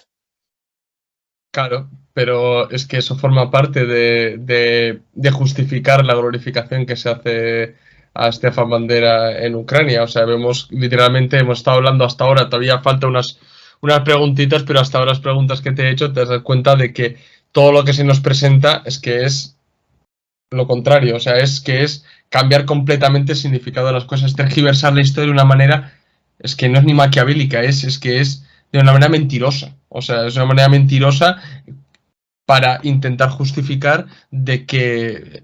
Es mentir descaradamente, es que es así. Eso es, de que en Ucrania el nazismo no tiene importancia, sí lo tiene. Es que desgraciadamente sí lo tiene. Ya está, o sea, no es que no pase nada, sí pasa, pero me refiero a que primero hay que admitir las cosas y luego trabajar sobre ellas. Si no estamos todo el rato intentando esconderlas, como lo que pasaba todo el rato cuando el famoso caso de Zozulia y demás, pues no vamos a ningún lado. O sea, lo que hay que hacer realmente es admitir las cosas y trabajar sobre ellas. Porque claro, es que si no, sí, o sea, no se puede manipular de esa manera las cosas. ¿Que Stefan Bandera era nazi? Sí, lo era. Y ahora vamos a hablar de algunos actos, ¿no? Que esa es la presente pregunta que te quiero hacer. O sea, para que veáis realmente a qué se dedicaba esta gente. O sea, ¿qué actos o qué crímenes del ejército insurgente ucraniano, la UPA, ¿no?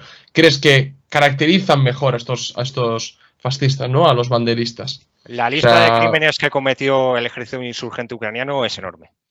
Pero por citar varios, yo empezaría por el pogromo de Lvov, por el pogromo de Leópolis, que bueno, como he comentado antes, pues Leópolis es conquistada casi de inmediato porque es una ciudad que estaba en la frontera. Entonces, cuando esta ciudad es tomada por los alemanes, la OUN-B va a llevar a cabo el pogromo de Lvov. Básicamente, pues se trata de un pogromo, ¿no? Es decir, lo que van a hacer va a ser buscar a los judíos, pegarles, humillarles, asesinarles.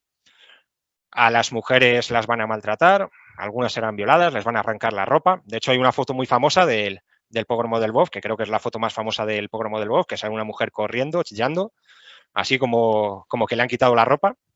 Sí, que por cierto, sí, que por cierto, mucha gente, muchos pseudoperiodistas o que se las dan de periodistas, esa propia imagen, bien, no la vamos a poner porque no quiero que nos echen atrás la entrevista, porque la imagen es un poco fuerte, la ponen como una de las fotos de las violaciones cometidas por el Ejército Rojo en Berlín.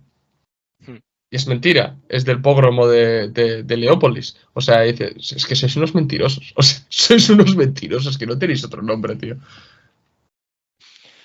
Y bueno, entonces, como estaba contando, pues en este pogromo se han asesinado miles de judíos. No sé si son 7.000, me parece, o por el estilo. Y este pogromo será un pogromo cometido por la OUN, es decir, los alemanes prácticamente no participan en este pogromo. Habrá una participación alemana, pero mínima y prácticamente al final.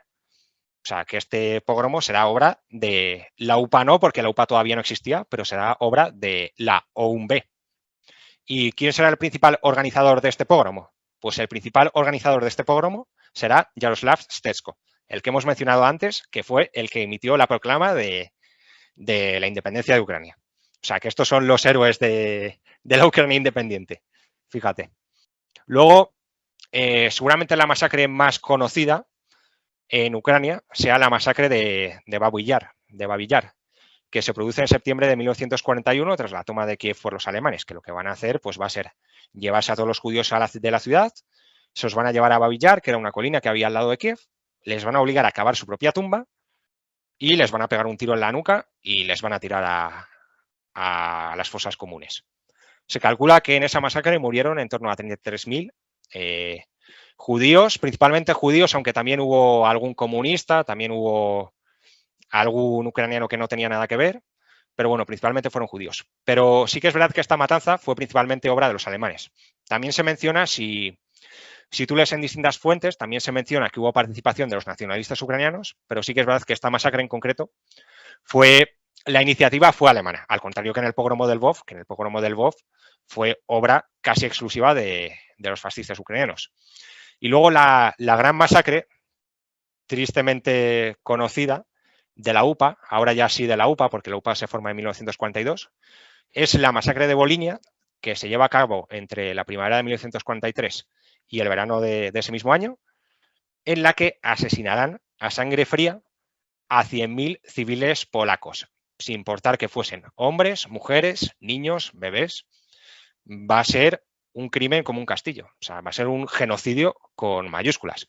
Además, esta masacre, cuando los fascistas ucranianos masacran a los polacos, no les van a pegar un tiro y ya está. No, no, los asesinatos se van a cometer con todo lo que pillen, es decir, van a coger hachas, van a coger sierras, van a coger azadas y les van a matar así. O sea, de hecho, esta masacre les pillará en medio de la Semana Santa, ¿no? Todos sabemos que el pueblo polaco pues, es un pueblo muy católico, ¿no? Entonces van a ir directamente a las iglesias donde estén concentrados los polacos, celebrando misa o lo que sea, y les van a matar ahí en la iglesia. Y ya te digo que de estos 100.000 polacos muertos en la masacre de Volinia, la gran mayoría eran civiles. O sea, es que se cargaron literalmente a 100.000 personas. Yo creo que después de este acto, nadie en su sano juicio debería defender a la UPA, al ejército insurgente ucraniano, porque es lo que son criminales y son gentuza. No hay otra forma de describirles. Sí, además, o sea, bueno, para que la gente quede claro, no vamos a poner las fotos, porque las fotos las hay, ¿eh? Hay fotos de la masacre, son las muy, podéis muy buscar fuertes. si queréis para saber de lo que estamos Sí. hablando, que no estamos mintiendo. Que o sea, y efectivamente, o sea, no es solamente como otro tipo de ejecuciones y demás que es tiros en la nuca y se acabó. O sea, no, o sea, algunas fotos son horripilantes, o sea, gente cortada por la mitad con sierras, o sea, son cosas, unas burradas, pero enormes, o sea, enormes, y ya os digo, o sea, que se quedaron a gusto, o sea, casi 100.000 personas, que se dice rápido, en fue una limpieza étnica en toda regla, ¿no? Porque al fin y al cabo fue por polacos. Y para que os quede claro, ¿vale? El ejército insurgente ucraniano son la famosa bandera roja y negra, ¿vale? Que la que se parece a la que suelen llevar algunos anarquistas. Bueno, pues de ese palo, lo vamos a poner en pantalla. Pero no suena esa bandera. Perdona que te interrumpa. ¿Sabes qué representa esa bandera? La Tierra y bandera sangre, ucraniana ¿no? original, la amarilla y azul, Sí. el amarillo representa el campo y el azul representa el cielo. Pues la bandera roja y negra lo que representa es que el cielo se vuelve rojo y la tierra se vuelve negra. Eso es lo que es simplemente una curiosidad. Sí, sabía tierra y sangre. No sé dónde lo había leído, pero sí. Y lo que quiere decir a la gente, o sea, seguramente la banderita la habréis visto en algunas manifestaciones de algunos ucranianos y demás por aquí, ¿no? Bueno, pues ahora os podéis replantear un poquito a qué cosa están glorificando y qué clase de cosas realizaron, ¿no? Porque luego, por ejemplo, bien que se habla de algunas atrocidades, de otros grupos, de los ustachas, de los alemanes y demás, pero cuando hicieron los ucranianos, ahora como está la guerra de Ucrania y así, pues está permitido, no. O sea, no. No, eso no está permitido, o sea, no se puede tolerar estas cosas, ¿vale? O sea, esto debería estar considerado como delito de odio, digo yo, o sea, portar este tipo de bandera, ¿no? O sea, porque no queda ni lejos de las atrocidades que puede llegar a cometer los nazis, por ejemplo, que los nazis lo hicieron más en masa y sistemáticamente y demás. Sí, pero esto es una burrada lo que hicieron. Y a mí, y por No, y no ejemplo, llegaron a esto más que porque no tenían el poder que tenían los nazis, que si no hubiesen llegado a efectiva, bastante más, ya te lo digo yo. efectivamente, y a mí lo que me llama poderosamente la atención con mucha gente, ¿no? Cuando hablo de este tema, ¿no? Joder, y los polacos que acogen a mogollón de ucranianos y demás actualmente, ya. Sí, las élites dirigentes polacas, porque literalmente hacen lo que les manda Estados Unidos. Pero hablar con nacionalistas polacos, a ver qué gracia los hacen los ucranianos que van a Polonia. Mucha Sí, gracia sí, no les no. hacen, ¿eh? A ver, ahí también hay distintas secciones dentro del nacionalismo polaco, ¿no? Pero digamos que los nacionalistas polacos más radicales no quieren ver a los ucranianos tampoco, no les hace ni puñetera gracia que glorifiquen a Bandera porque Bandera fue un asesino de polacos. Bueno, Bandera concretamente en ese momento no pudo ordenar nada, pero vamos, que la organización que lideró fue la que llevó a cabo la masacre de Volhynia. O sea que... Esta es otra, por ejemplo, a la gente que dice, no, pero es que este tipo de masacres Bandera no se puede mostrar que lo ordenó. ¿Tú qué les dirías? A ver, bueno, incluso, fíjate, incluso se podría comprar eso de que Bandera no sabía de la masacre, no la ordenó, no tuvo nada que ver en ese momento. Aunque, bueno, Bandera, después de la guerra, no hizo ninguna autocrítica de esa matanza. Pero bueno, aquí ya entramos un poco de lo que vamos a hablar después de la Ucrania actual y tal. Si en la Ucrania actual solo glorificasen a Bandera y a nadie más, pues todavía te lo podría comprar. Pero es que en la Ucrania actual no solo glorifican a Bandera, glorifican a la UPA en toda su totalidad. Y glorifican a otros muchísimos personajes a los cuales sí que no se les puede exculpar nada. O sea que eso es lo que les diría. Claro, efectivamente, o sea, de lo más amable que podríamos llegar a decir, bueno, estáis glorificando a un fascista, que es Stepan Bandera, pero es que no se queda ahí, es que la bandera se porta en Ucrania. La bandera, muchos pro-ucranianos en distintas plazas de España, cuando ha habido manifestaciones en contra de Rusia y demás, se ha portado esta bandera. Y bajo esta bandera se cometieron esas atrocidades como la que hemos mencionado de Volhynia. O sea, entonces, que es como, no sé, como si mañana, no sé, Rusia atacara a Alemania y salen los alemanes con esvásticas, ¿no? O sea, no. No. Eso es, quiero que la gente se dé cuenta de eso porque muchos desconocen, algunos, bueno, lo ligan igual al private sector, ¿no? Y demás, pero porque llevan los mismos colores, luego tienen no sé qué escudo suelen llegar a tener los de private sector, pero hay banderas literales, o sea, rojo, negro, que lo llevan, sin más, o sea, y eso es literalmente por la UPA. Y eso hay Eso es. hay que denunciarlo, o sea, eso hay que dejarlo muy claro. Y bueno, entonces vamos a dejar un poco atrás el repaso histórico, creo que hemos dejado bastante claro de dónde surge el fascismo ucraniano, cuáles eran los ideólogos más importantes, cuáles eran sus características. Me gustaría añadir, sé que soy un poco pesado, pero me Sí, gustaría añadir una pequeña cosa que sí. no he mencionado, que es que, bueno, se suele decir que la UPA combatió al mismo tiempo a los alemanes y a los soviéticos. No hay ningún acto militar relevante que llegasen a cometer la UPA contra los alemanes. Sí que hay un acto militar de gran relevancia que cometieron contra los soviéticos, que es el asesinato del general Batutin, que fue uno de los generales soviéticos más importantes. De hecho, Batutin fue el que liberó Kiev y fue asesinado por la UPA. Y en cambio no tenemos ningún ejemplo de ningún general ni de ningún alto cargo político alemán que fuese asesinado por la UPA. Y no hay ninguna gran batalla registrada entre la UPA y los alemanes. O sea, para la gente que diga también que la UPA combatió al mismo tiempo a los soviéticos y los alemanes, pues que es mentira, básicamente. Vale, pues ahora les vamos a pasar ya a la actualidad, que creo que es a la gente lo que más le puede llegar a importar, ¿no? Entonces, a ver, hemos visto el repaso histórico y demás, y sí, es un hecho que, por ejemplo, muchos ucranianos defienden a Bandera, al banderismo, a los banderistas, ¿vale? Y defienden también que no era nazi, sino que colaboró en ciertos aspectos porque le convenía combatir, bueno, colaborar con los nazis para luchar contra los soviéticos. Entonces, claro, ¿por qué se utiliza dicho argumento actualmente por el régimen de Kiev? O sea, perdón, ¿puedes repetir la pregunta?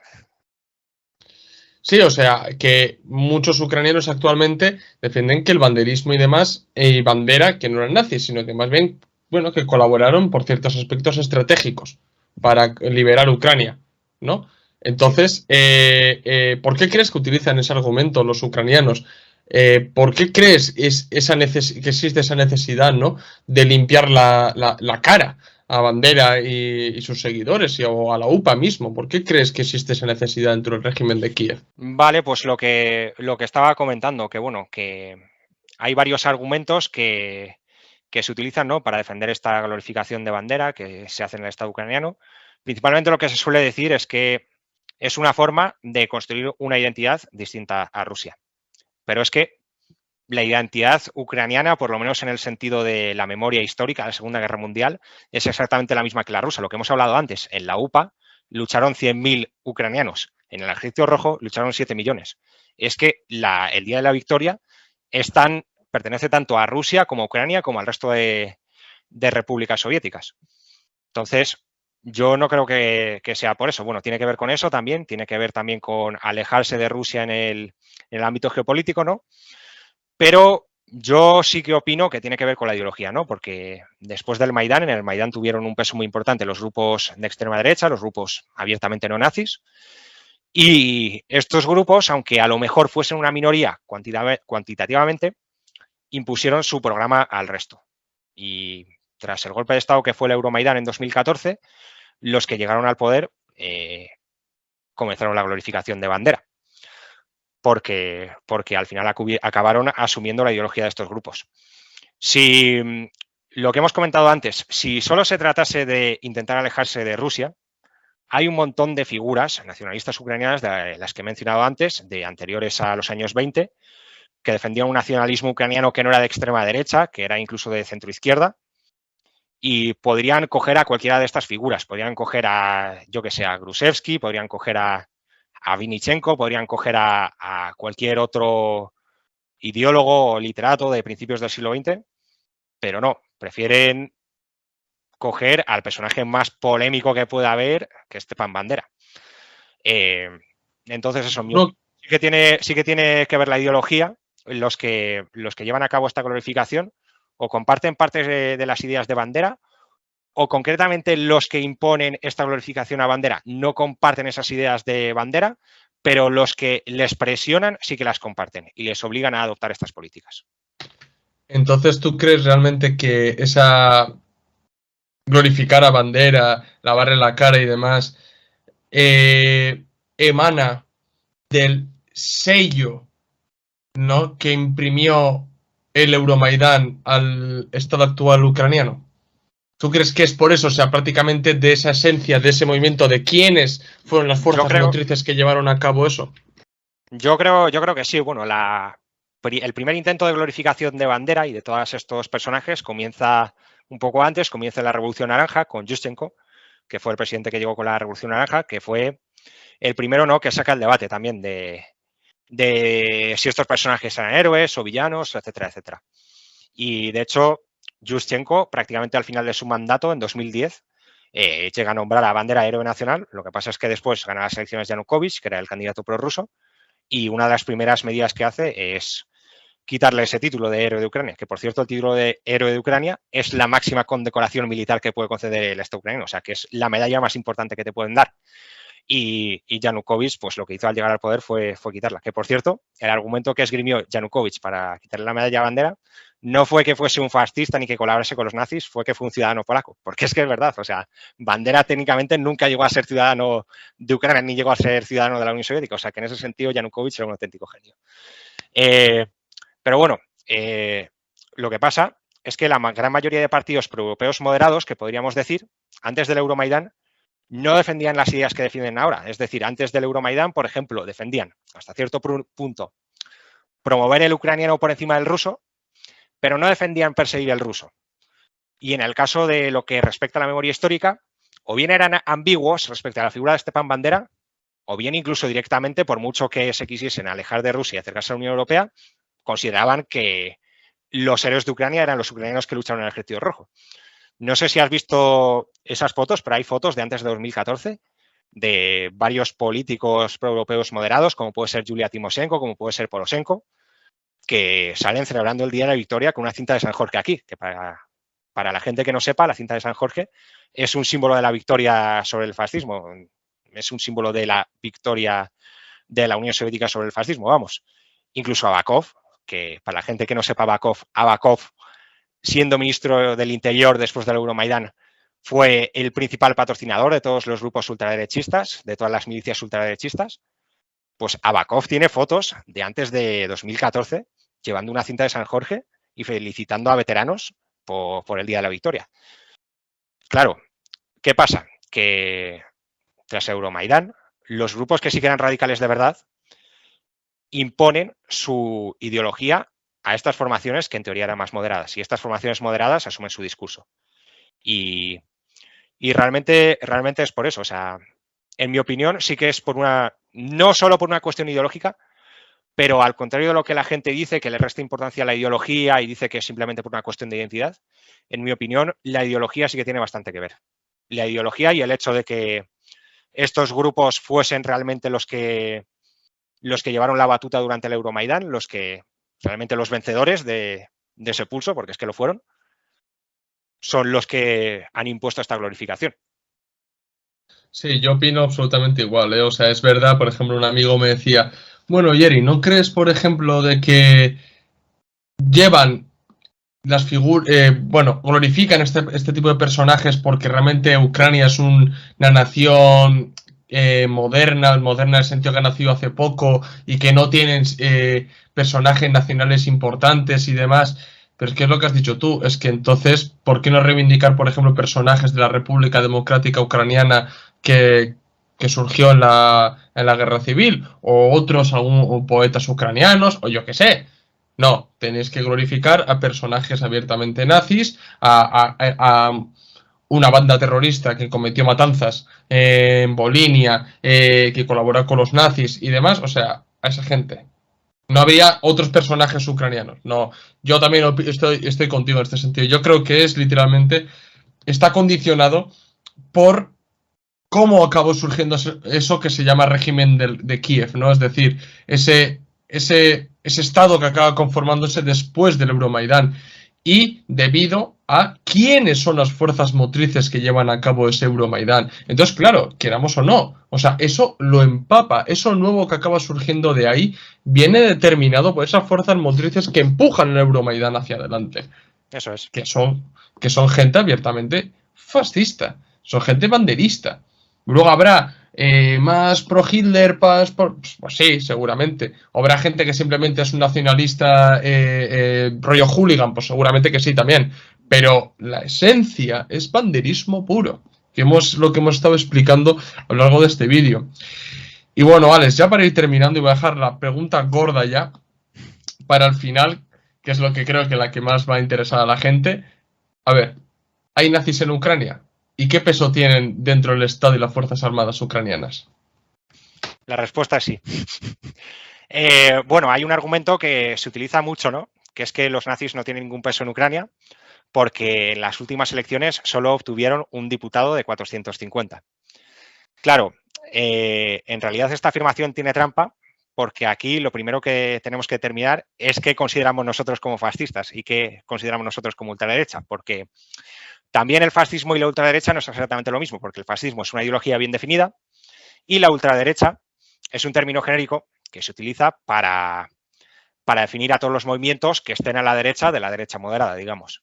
Entonces, pues todo esto depende de cómo...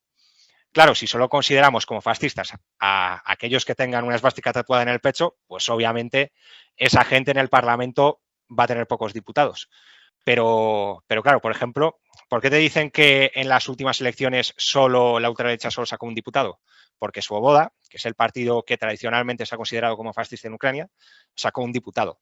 Pero, por ejemplo, el partido de Poroshenko, Solidaridad Europea, que es la tercera fuerza política después del partido de Zelensky, después de Plataforma Opositora, que son los prorrusos, es el tercer partido, es un partido de extrema derecha. O sea, Poroshenko, al comienzo de la intervención militar rusa, se le vio en Leópolis con un camión, con una furgoneta, con la foto de Stepan Bandera y con una ametralladora en la parte de atrás de la furgoneta y ponía en la furgoneta bandera móvil. O sea, tú me vas a decir que eso no es de extrema derecha. O sea, si alguien va en Italia con una furgoneta de Mussolini, todo el mundo va a tener clarísimo que si alguien es de extrema derecha. Si alguien va en Alemania con una furgoneta del pintor austriaco, todo el mundo va a tener claro que si alguien es de extrema derecha. Yo no entiendo por qué ese mismo criterio no se aplica a Ucrania.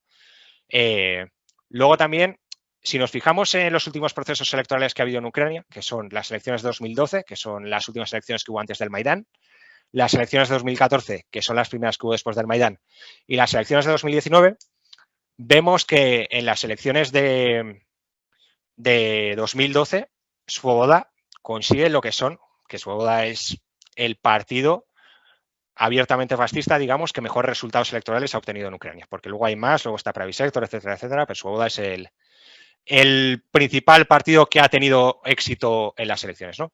Pues Svoboda en estas elecciones, en las de 2012, consigue el mejor resultado de su historia. Consigue, me parece que fueron un 11% de los votos, no se podría decir los diputados ahora mismo, y en las regiones occidentales, sobre todo, arrasa. O sea, en las regiones occidentales, a lo mejor saca incluso un 60% de los votos. O sea, una barbaridad.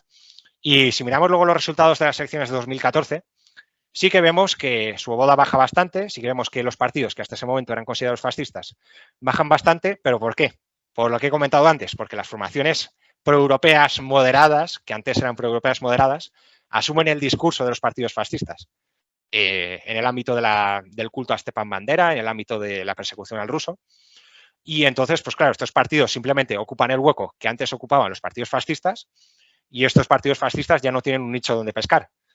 Y luego, también el resultado de estas elecciones resulta muy engañoso porque muchas figuras fascistas en esas elecciones no se van a presentar por sus respectivos partidos, sino que se van a presentar precisamente por estas formaciones políticas teóricamente moderadas. Por ejemplo, Andrei Viletsky, que fue uno de los primeros comandantes de Azov, que se define él mismo como supremacista blanco y como nacionalsocialista, es decir, que no es que sea seguidor de Stepan Bandera, es que es seguidor directamente de Hitler, se presentó en las listas del partido del entonces primer ministro Yatsenyuk, que el partido de Yatsenyuk se llama Frente Popular, Narodny Front, y es un partido, en teoría, de centro-derecha, afiliado al Partido Popular Europeo.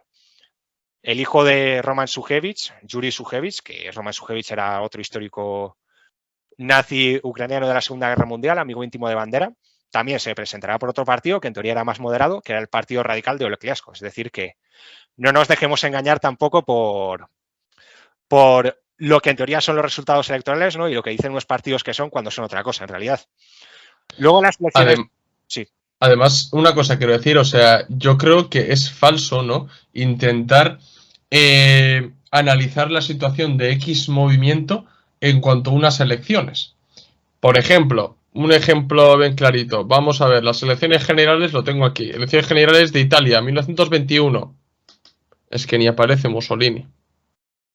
Ni aparece. 21, 22, marcha sobre Roma. Vaya, o sea, ¿qué me intentan vender? No, es que fue de un año para otro, ¿no? De un año para otro pegó pelotazo los fascistas italianos y hicieron en marcha sobre Roma. No. Esto ya se venía cocinando desde antes.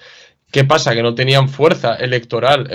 Electoral. Eso no significa que no tuvieran poder, no tuvieran grupos paramilitares y demás. O sea, el fascismo, en este sentido, coge bastante de la estrategia y táctica que pueden llegar a tener muchos marxistas-leninistas en este sentido, ¿no? O sea, para el fascismo no es la toma de poder simplemente presentarse a las elecciones. Para los fascistas que se pueden llegar a presentar a las elecciones, para un fascista verdadero, ese fascista que se presenta ahí es un vendido, ¿vale? Es un traidor. Y por otro lado, el que se presenta con una estrategia y táctica lo hace precisamente para una agitación y propaganda y para convencer y para adoctrinar de manera fascista a la masa trabajadora. Bien, al fin y al cabo, el poder real lo entendemos que está ahí donde está la clase trabajadora, y los fascistas no han sabido muy bien también de esos han valido de ese discurso obrerista y demás a lo largo de la historia del fascismo. Entonces creo que eso de, no, es que en las últimas elecciones no solo sacaron un diputado. ¿Y cuántos grupos paramilitares tenían? ¿Cuánta Claro. gente armada Ahora estaba? vamos a eso. Claro, es que no, pero es que me hace gracia, ¿no? Porque simplemente se basa en el reflejo electoral. No, no, no, amigos. Y Sí, la sí, sí, que no tiene realidad, nada que ver. efectivamente, y la realidad en la calle, ¿qué es lo que pasa? Pero esto lo dice muchísima gente que va de politólogo de la vida y no se basa realmente en lo que hay en la calle. Porque vamos a decir que en Ucrania no hay un acervo fascista importante en muchos nacionalistas ucranianos. Sí que lo hay, sí que lo hay. O sea, es precisamente lo que tú has dicho, de que muchos después del Euromaidán o durante el proceso Euromaidán, muchos partidos que serían esa derecha radical, extrema derecha, ultraderecha, me es igual cómo quiera utilizarlo, acabaron asumiendo ese discurso. Entonces, claro, ahí acaba difuminándose incluso. O sea, no, es que sacaron un diputado. Vale. Y entonces un ciudadano ucraniano nacionalista o incluso fascista dice, ¿yo para qué voy a votar este partido? Que es pequeñísimo si los demás acaban asumiendo el mismo discurso y Claro. pueden gobernar. Y dicen, a ver, es que, ¿no? Y ahora sí, vamos un poco al qué peso tienen dentro del Estado y las Fuerzas Armadas ucranianas, porque claro, Sí. antes de que le des caña, yo quiero decir una cosa, ¿no? Que mucha gente dice, ya, pero es que en Rusia también hay nazis. Primero, sí, en Rusia hay nazis, sí, y en España y en Alemania y en muchísimos países hay nazis, hay fascistas, vale. Segundo, ¿y eso qué tiene que ver con que en Ucrania hay fascistas o no hay fascistas? Y tercero, a ver, señores, la diferencia es que, por ejemplo, si puede haber en el grupo Wagner fascistas, el grupo Wagner es un grupo de mercenarios, ¿vale? Una empresa privada. En la empresa privada no se ve la ideología que tiene uno, sino más bien sus aptitudes, ¿vale? En el grupo Wagner también hay comunistas, ¿de acuerdo? Y hay, no sé si habrá anarquistas, no sé si pero también hay comunistas, sé perfectamente que hay comunistas. Entonces, a mí no se me ocurría decir, no, es que el grupo Wagner es marxista-leninista. No. Pues igual de patético es uno decir que el grupo Wagner es fascista, ¿no? Eso es. Entonces, la diferencia entre Rusia y Ucrania con el nazismo es que en Rusia Putin podrá ser una persona de derecha conservadora, muy nacionalista y demás, pero es que dentro del Estado ruso y de las Fuerzas Armadas rusas no están integrados batallones abiertamente nazis. Es que esa es la diferencia.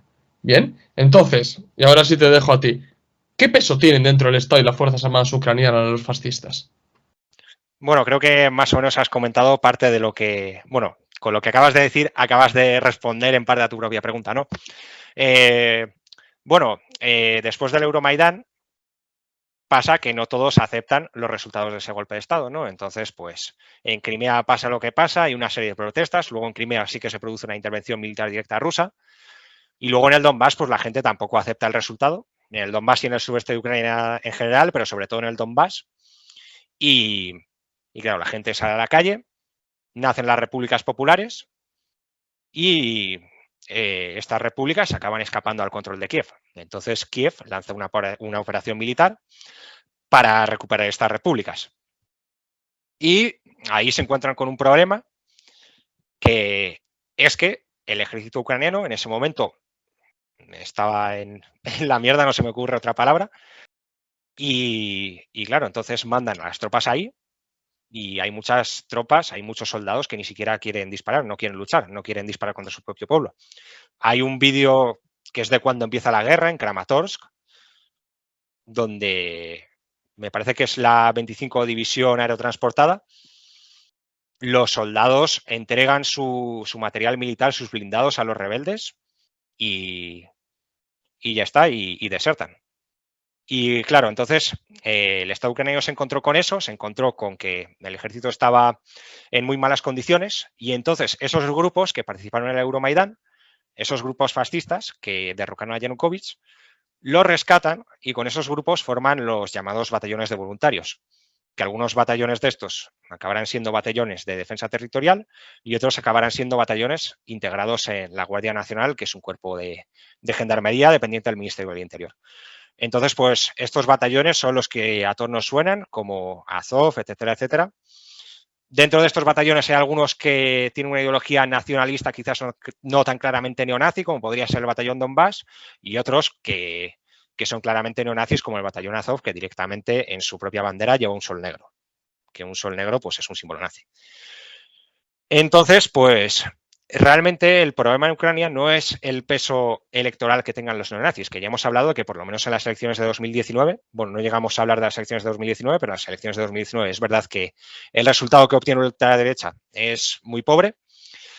El problema es el peso que tienen estas organizaciones dentro del Estado y que a pesar de que en Ucrania pueda haber gobiernos que no sigan una línea nacionalista, estos grupos se van a encargar de imponer esta línea al gobierno, porque una cosa es cierta, y es que Zelensky, cuando llegó al poder, llegó con un discurso muy distinto al que defiende actualmente. Zelensky tampoco era prorruso, porque al fin y al cabo Zelensky sí que buscaba la integración euroatlántica de Ucrania, pero Zelensky vino con el programa de poner fin a la guerra. Zelensky vino con el programa de vamos a respetar también el ruso y que la gente hable en el idioma que quiera. Pero el problema es ese, que Zelensky no es quien tiene realmente el poder, sino que el poder lo tienen dos actores. Uno son los Estados Unidos, que son los que mandan en Ucrania desde fuera, y otros son estos grupos fascistas, estos grupos ultranacionalistas. Y bueno, de hecho, por contar algo de lo que hizo Zelensky al principio, no sé si te acuerdas, una de las cosas que intentó al principio fue de alguna manera pues alcanzar una especie de alto al fuego, ¿no? No alcanzar la paz, pero sí dar el primer paso hacia la paz, ¿no? Y entonces pues llama a que en determinadas partes del frente del Donbass que cesen los bombardeos. Y los militares no le van a hacer ni puñetero caso a Zelensky. Él va a tener que ir ahí uno a uno a hablar con los comandantes militares a decirles que tienen que implementar el alto al fuego. De hecho, hay un vídeo que se hizo muy viral también de Zelensky discutiendo con un soldado ucraniano, con un militar ucraniano, que le dice que él no piensa implementar el alto al fuego. Y Zelensky le dice, pero tú, ¿quién coño te crees que es? Que yo soy tu puto presidente. O sea que así estaba la cosa. Y luego también, por citar otro caso, Zelensky sí que es verdad que al principio intentó perseguir a los elementos más radicales del Estado ucraniano y, por ejemplo, intentó juzgar a un nazi, que era Sergei Sternenko, que era uno de los líderes de Pravi Sector, que es otra de estas organizaciones. Era el líder de Pravi Sector en Odessa y pues este señor apuñaló a un prorruso y apuñaló un prorruso y no le juzgaron y Zelensky cuando llegó al poder pues le quiso juzgar. En realidad no le juzgó Zelensky, sino que las acusaciones vinieron por parte de la Fiscalía General de Ucrania, pero como si viniesen de Zelensky porque en Ucrania no hay independencia judicial. Entonces, tú no sabes la que se armó en ese momento. O sea, por supuesto los jueces recibieron amenazas, las familias de los jueces también. Todos estos grupos salieron a protestar y todo acabó con que estos grupos acabaron asaltando directamente la oficina presidencial de Zelensky. O sea, y al final no le quedó otra que recular. Me parece que Sergei Sternenko sí que recibió condena al final, pero recibió un año que lo conmutaron por libertad condicional, o sea, que no entra en la cárcel. O sea, que realmente el problema de Ucrania, el gobierno de Zelensky quizás no sea un gobierno fascista, pero el problema es que a pesar de que el gobierno de Zelensky no sea fascista o no sea ultranacionalista, todos estos grupos tienen la suficiente fuerza, aunque sea una minoría, como para imponer su programa al gobierno, incluso a pesar de que el gobierno vino al poder con un programa completamente distinto. Claro, o sea, es que efectivamente, ¿no? Porque constantemente hemos visto por parte de los medios de comunicación prooccidentales, ¿no? Es que, claro, ¿cómo va a ser Zelensky nazi si es judío? A ver, nosotros, por ejemplo, en el canal, en ningún momento hemos dicho que Zelensky sea nazi. En ningún momento, ¿vale? Si no, sacarnos el GIF o lo que sea, que diciendo nosotros que Zelensky es nazi. Lo que hemos dicho muchas veces es que Zelensky está condicionado por muchos grupos, por el movimiento banderista ucraniano. Porque es que está ahí, o sea, es que está en el ADN del nuevo régimen de Kiev que nació post-Euromaidan. Está sumamente condicionado. Si mañana se pusiera otro, también estaría condicionado. Pero Zelensky creo que es... A ver cómo lo explico. Es la carta de presentación perfecta. Porque al fin y al cabo fue y creo que sigue siendo, un actor y bastante comediante, pro-occidental, es judío, cae bien, no sabe manejar, sí, sabe estar delante de una cámara, o sea, es un buen actor, Zelensky, y creo que es Una de lo las pocas mejor que... cualidades que se pueden decir de Zelensky, buenas. Sí, sí, efectivamente. O sea, y creo que ha sido la mejor elección por parte, sí, que teóricamente lo ha elegido el pueblo ucraniano, pero es el candidato perfecto de Occidente en Ucrania. Es que ese candidato perfecto, si hubieran puesto a otro reaccionario, hostia, lo tendría bastante difícil Occidente defender a Ucrania como lo está defendiendo y lavar la cara a Ucrania como lo está Yo no lavando, opino ¿eh? lo mismo, yo no opino lo mismo porque si No, nos fijamos, por ejemplo, en las guerras de independencia de Yugoslavia, ¿quién fue quien gobernaba Croacia durante la época de las guerras de independencia de Yugoslavia? Croacia fue gobernada por Franjo Tuđman, que era un tío que directamente era un negacionista del Holocausto, o sea, era un tío que defendía a los ustachas a capa y espada y era una figura muchísimo menos presentable que Zelensky. O sea, Zelensky al lado de Franjo Tuđman es que parece un político incluso presentable. Entonces yo ya te digo que sí, que al estar Zelensky en el poder, Occidente lo tiene más fácil, pero que si hubiese seguido en el poder Poroshenko, por ejemplo, que sí que era más nacionalista, es un oligarca, era más corrupto, aunque Zelensky también es corrupto, porque Zelensky, por ejemplo, salió en los papeles de Pandora. Igualmente, a lo mejor no lo tendría tan fácil como para vender la imagen que vendió de Zelensky, pero le habrían blanqueado igual y la campaña de propaganda habría sido exactamente lo mismo. O sea, yo creo que quizás sí que lo tengan más pero, fácil, pero no habría habido gran diferencia. pero no crees, claro, sí, te doy la razón en ese sentido, pero claro, son tiempos distintos. O sea, tú imagínate hoy en día, incluso ya en los últimos... Me ha sorprendido a mí, ¿eh? A finales de mayo, junio, como incluso ciertos periódicos como el Washington Post o el New York Times han tenido que... han empezado a sacar artículos como no puede ser, hay simbología fascista en el ejército ucraniano, después de un año y A pico. buenas horas. Después de un año y pico de guerra, de 9 años de lo que está pasando. Después de todo este tiempo, hay simbología nazi en el ejército ucraniano, hijos míos. Buenas horas, mangas verdes, ¿no? Pero claro, yo lo que quiero decirte es, si le está siendo bastante difícil este sentido y están invirtiendo mogollón de propaganda en este sentido, lavar todo el banderismo, todo esto que huele fatal en Ucrania, claro, si se hubiera puesto un tipo reaccionario con todas las redes sociales y demás, o sea, al menos el esfuerzo de Occidente debería ser 10 veces más, por 10. Claro, ¿qué es lo que pasa? Que cuando Yugoslavia, lógicamente, no había redes sociales, era prensa contra prensa, la prensa mayoritariamente lo controla los que lo controlan, ¿no? Y claro, es fácil colarle a la gente. Pero hoy en día con las redes sociales, uff, porque hoy en día muchos de nosotros que sepamos que, por ejemplo, la contraofensiva ucraniana está siendo un chiste, pues no es gracias a lo que vemos en la tele, sino más bien gracias a las redes sociales y de gente que se preocupa en explicar realmente lo que está pasando, ¿no? Con la contraofensiva y demás. Porque, claro, si nosotros no tuviéramos redes sociales, creemos ¡buah! Que la contraofensiva ucraniana va como un tiro, ¿no?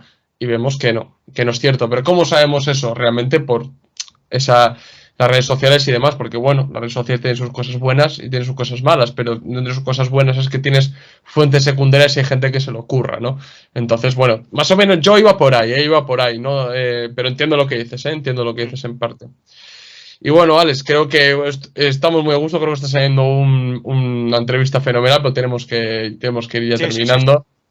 Y, y antes de acabar, pues bueno, a la gente que esté viendo este vídeo, quiero recomendar el canal Miradas desde Eurasia de Alex, que creo que os va a ser sumamente interesante. Si os ha gustado toda la información que ha proporcionado en la entrevista, vais a tener más y más en su canal. Así que bueno, suscribiros a su canal. También en Twitter, que en Twitter lo te tengo por aquí, que es Alexero6. Bueno, os lo voy a... Yo en la descripción del vídeo voy a dejar todos los enlaces de las redes sociales de Alex para que le sigáis, os suscribáis al canal. También echadle un vistazo también a los artículos que tienen Descifrando la Guerra, que son muy buenos. Yo, por ejemplo, para hacer el vídeo del Octubre Negro, me basé bastante en tu artículo, la verdad es muy interesante. Y nada, también seguirle en Instagram, Miradas desde Eurasia, que creo que os va a gustar y merece la pena y hay que echar un apoyo también a la gente que está comenzando y que creo que realmente os va a gustar. Así que no sé si quieres decir algo ya para terminar, Alex, y ya cerramos la No, entrevista. yo creo que ya está todo dicho. Para mí ha sido un placer estar aquí, como bien he dicho al principio del programa, y Y nada, un saludo a todos y lo que digo, o sea, lo único que os puedo decir por último es que si os ha gustado este vídeo y si os interesa lo que he estado contando, que os paséis por mi canal y si os interesa mi canal, que os suscribáis. Así que nada, muchas gracias a todos también por haber llegado al final de este vídeo. Y nada, después ya hablaremos para hacer algún otro vídeo, algún otro tema concreto, sea Ucrania o otra cosa, ya lo hablaremos y ya está. Que las puertas del canal están abiertas para ti, que me ha gustado mucho, así que bueno, espero que te animes en un futuro a volver al canal. Y nada, esto ya para la gente, la chapa de siempre, si os ha gustado ya sabéis, dar like, suscribiros al canal, recordad también que en la descripción del vídeo os voy a dejar todos los enlaces de las cuentas y redes sociales de Alex. También os voy a dejar algún que otro artículo o blog que he leído para hablar acerca de este tema y donde hay fotos de que hemos dicho que no vamos a poner en el vídeo porque no queremos que nos echen para atrás la entrevista, así que entréis vosotros y veis vosotros mismos las masacres y demás, ¿vale? Y también en la descripción del vídeo tenéis el enlace de PayPal por si queréis echar una mano al canal y para que podamos seguir haciendo este tipo de contenido. También tenéis los enlaces de los documentos que tenemos a la venta. Y nada, seguidnos en las redes sociales, Twitter, Facebook, Instagram y TikTok, donde subimos contenido a diario o casi a diario. Así que nada, camaradas, un saludo. Salud.